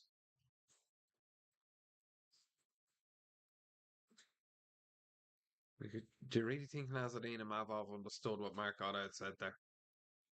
I don't. Something along the lines of Nassourdine, keep your hands up, I'll say you're going to go strike again. Baralio now turning it into a bit of a dogfight. These little stop-start situations are favouring Baralio. Baralio's starting to talk to him now a little bit. I think Nassourdine Imavov just winged a punch and it just went past Baralio's face. Baralio going deep for the takedown. He can't get it. But the takedown defense of Nassourdine Imavov is one to behold. Doesn't even make sense. Physically, it looks like there's no way he could stop the takedown from Baralio. If you look at the two of their physiques, but Nassourdine Imavov just stays on point. His position is perfect. His hips, Bisbing we're talking about, he just moves them back, shunts them away, defends the takedown with ease to the clearly bigger, more muscular opponent. But when you've got your position in his stance with that back foot way behind him, his his fighting style is very impressive. Nassourdine Imavov's. My only problem would be is that he's not throwing as many strikes as I'd like to see, but okay, I might say he's winning this fight. Baralio kind of throwing reckless head kicks that he knows he won't land. They're not even range finders, they're just energy users. So as it stands now, shout out to the movie guy in the comments section. We're heading deep into this contest, fourth round. Baralio taking on Nassourdine Imavov. I wouldn't say Nassourdine Imavov is in cruise control, but he's not far off. He's landing the more accurate, better strikes in this contest. I think Borralho, we know he's a brawler. We know he's out to win, but bar there's some type of an entanglement here and these two end up on the ground and Borralho gets something. I can't see him beating Nassourdine Imavov on the feet. I can't see him getting near him. Nassourdine Imavov strikes. That's like the laser guided. He's like pop pop. 1, 2, and it's just you blink and he's hit him. Where Baralio's kind of throwing kicks from halfway across the cage that are never going to land, but we'll see.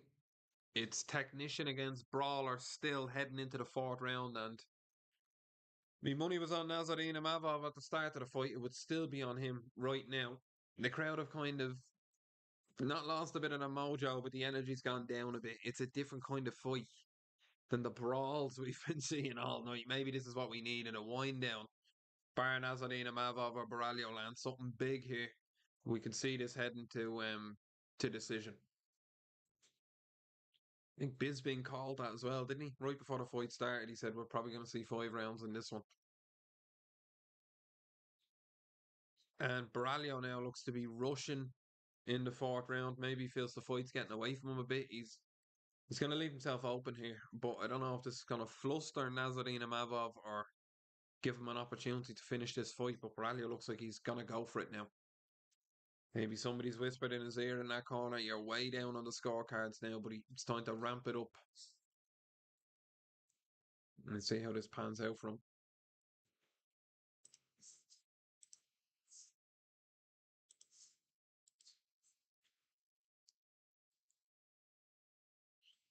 Borralho misses with a big head kick.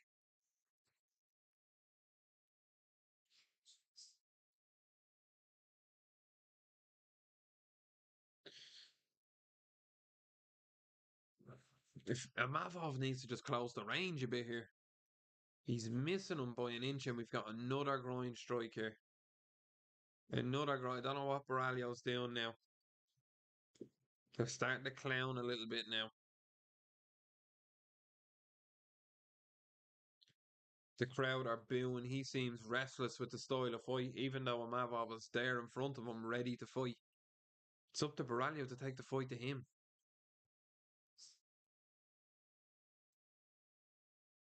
Because like Baralio, just every time he jumps in, he's so terrified of a counter strike that's just going to hit him from nowhere. That he's just refusing to jump in. Stays on the back foot, he's going to get hit anyway. Oh, feels like it's only a matter of time for Nassourdine Imavov.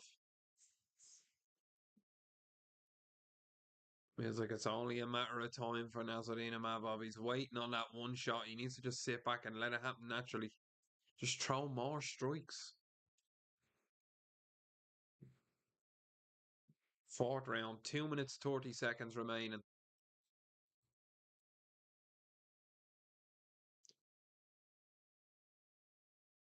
Baralio puts his back against the cage, he's going to get knocked out. He needs to keep circling. If he stays static against Nassourdine Imavov, he's going to get knocked out. And Imavov is pressing him against the cage now. And in fairness to Baralio, he's put in a shift here, but he looks exhausted. He looks exhausted. Oh, Baralio goes for the trip and nearly gets it. This fight ends up on the ground that could favour Baralio. Oh, big shots exchange now. It's turning into a bit of a dogfight. It's turning into a bit of a dogfight. You could hear the weight behind them punches. A shift now.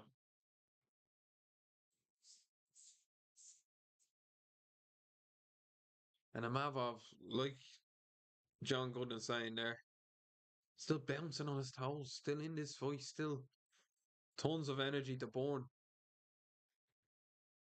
Nice left and a right from Amavov. Guys, we're watching UFC Paris. It's the main event. Amavov taking on Baralio. Interesting fight. Two very different styles. Amavov striking. Extremely impressive striker.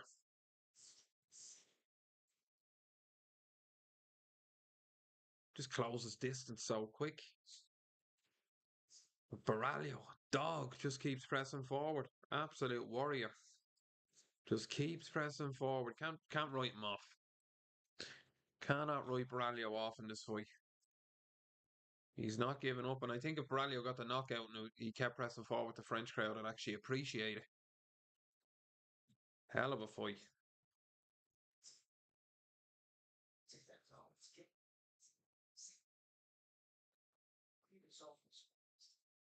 I just feel like Baralio frustrated now.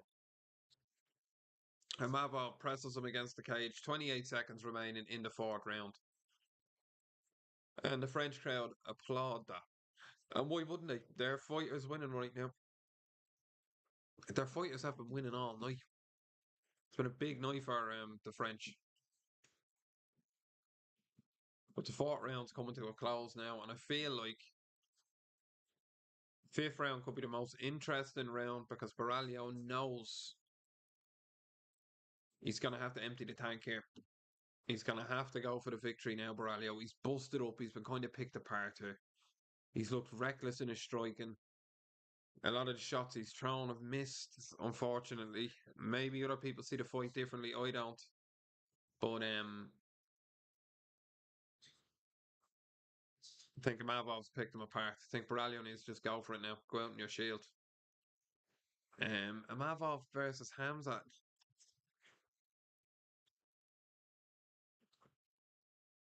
It's not even remotely interesting. Here we go. Who we kidding? We can hype it up. We can put pig in a lipstick, or you can put lipstick on a pig. It's still a pig. Hamzat ragdolls Imavov. He ragdolls them all. He's going to fight once a year for the next 2 years and then probably retire. And ragdoll everyone that's left. The Hamzat train may have just started, but I can feel it coming to a screeching halt. That's a once a year competitor winning that weight division. Dusty had nothing from him. He was the best. We thought he was the best of the best. No one's getting near that guy.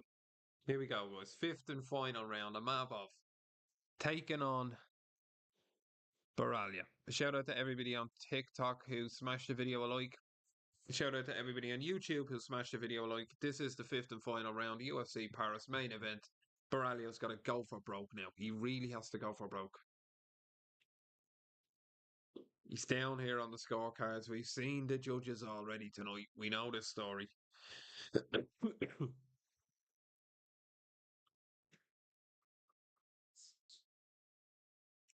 Imavov's put on a bit of not a striking masterclass, but not far from it. He's picked Baralio apart.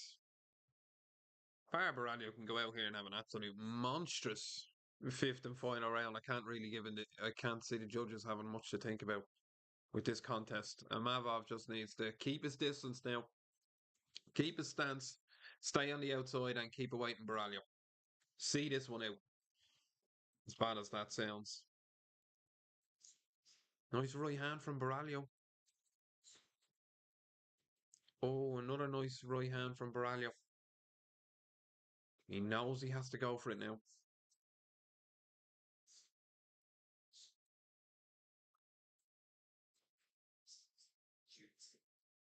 Baralio needs to get in close and he just can't. Imavov keeps his hands down constantly. They're not near his face.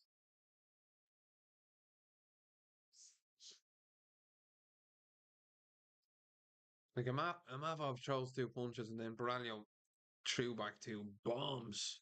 And you're just thinking, why couldn't you do that in the second round?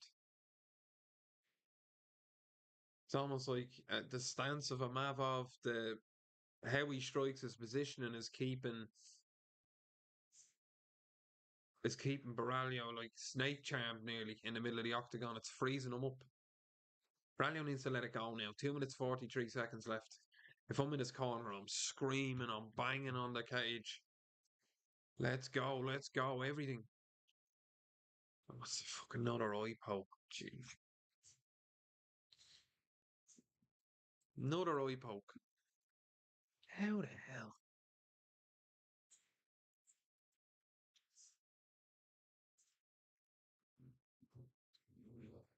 Goddard will take care of this. Come on, Goddard.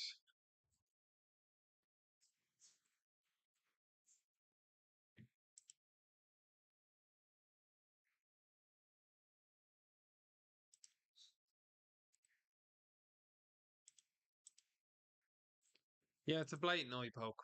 Had a look at it there.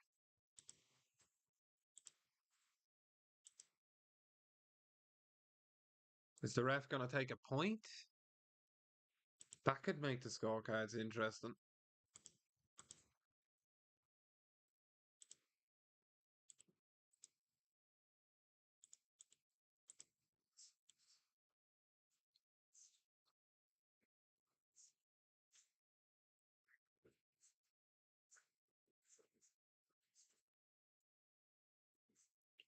So, another hard warning from Mark Goddard.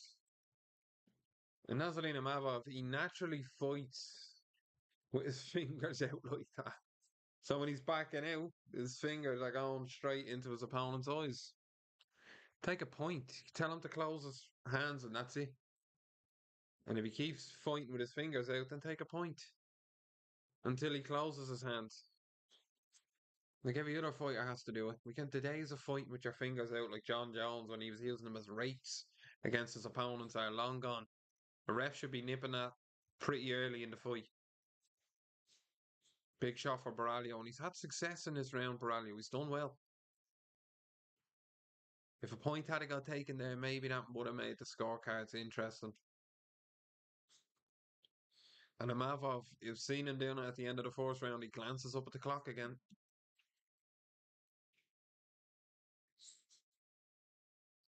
A minute and 30 seconds remaining. We've seen stranger things happen. Borralho, it's still possible. It is still possible. Shout out to Lion King. What's going down? Aaron Connor, what's going down? Have you been over on TikTok? We're watching UFC Paris.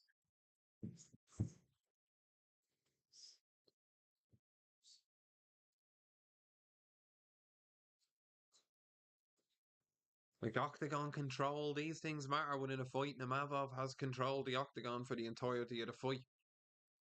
I think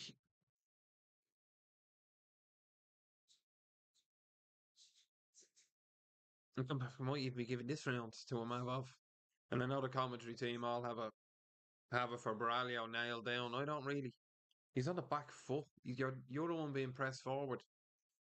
I feel like Baralio with 35 seconds remaining, should really just let it go now. You're done anyway. His corner must be shouting at him. The fight's over anyway. Do everything. Nice 1-2 there from Amavov. Keeps Baralio at bay. Two of them clinch. Baralio looks for a trip. The takedown defense tonight of Amavov has been ridiculous. Absolutely ridiculous. And we see, I know I took the piss out of movie guy in the comment section, but with takedown defense like that, maybe it would be interesting to see him against Hamzat Chimaev, but would it? You know, would it really? Both fighters kind of slung it out with a couple of seconds to go there, but I think Nassourdine Imavov nailed down decision victory in front of the fans. Caio Borralho absolutely brought it, but I think he will see his first defeat in the UFC. He's ranked 7 in the weight division. He's fighting out a very interesting gym. All them guys still have a lot more to learn within the UFC. They're all new blood. But the fact that they've kind of made this marketable mixed martial arts team with the MMA nerds that everybody can get behind. The whole thing with the glasses is quirky, it's different. They all have good social media accounts. They're all fantastic fighters. Everybody in that gym, they all have something unique and different about them. And Caio Borralho will be back. And look, who's to say the judges don't give him the fight here now? I just seen it for a Imavov. I thought he was more technical. Landed the cleaner, more precise strikes, controlled the fight, controlled the octagon, controlled the tempo of the fight. Um, Baralio is still impressive, but definitely needs to tighten some things up in his game. He couldn't get that fight to the ground. That's where he needed to get the fight. But a good technical chess match. And the movie guy says in the comment section on YouTube, I definitely think we'll see them run that back down the line 100%. So whether one of them will be the champion in time to come, they'll probably be fighting for the interim middleweight championship when Hamzat Chimaev gets sick again and doesn't appear for 2 years. That's the more likely outcome. But two fantastic fighters. There wasn't that much in it. Borralho was just there or thereabouts. So I just thought Nassourdine Imavov was a little bit of a step up for Borralho. It was the step up he needed, but now it's time to talk about Nassourdine Imavov fighting for the UFC Middleweight World Championship. He adds a different element to it. We seen the movie guys The movie guy saying in the comments section how interesting it would be to see that takedown defense against Hamza Chimaev. But right now, Bruce Buffer is going to read out the official decision. Let's see who they give it to.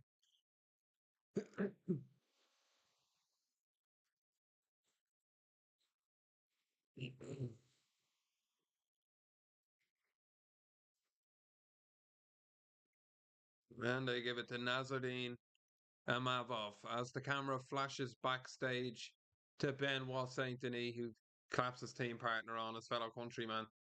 And a lot of respect between Borralho and Nassourdine Imavov. Baralio was a game opponent.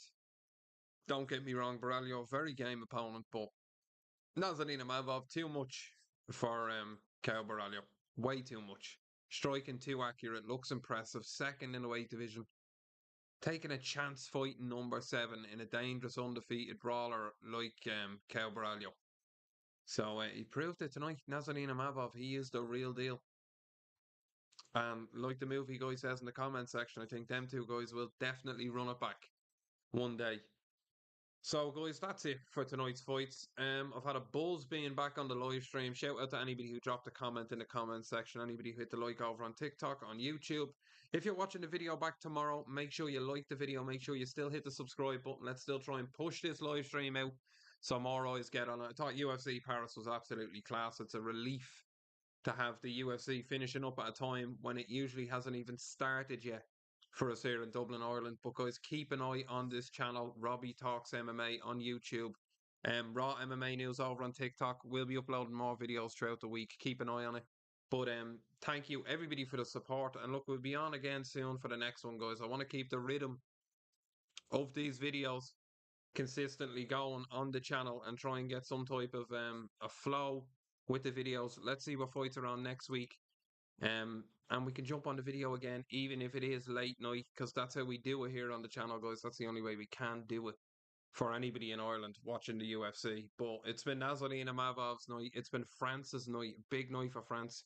Some sick fights on UFC Paris. We were absolutely spoiled for finishes. So Nassourdine Imavov. I don't know whether he's going to call out Hamza. I don't want to end the video in case he calls out Hamza.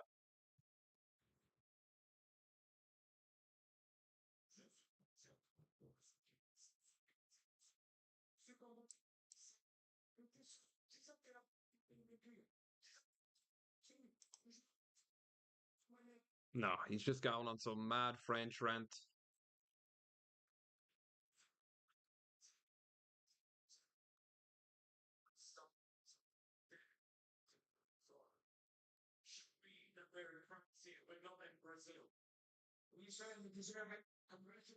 Show me that we're in France, we're not in Brazil. He's calling out the crowd. He wants the belt next. He deserves the belt next. It's been a big night for France, guys. A fantastic night of fights.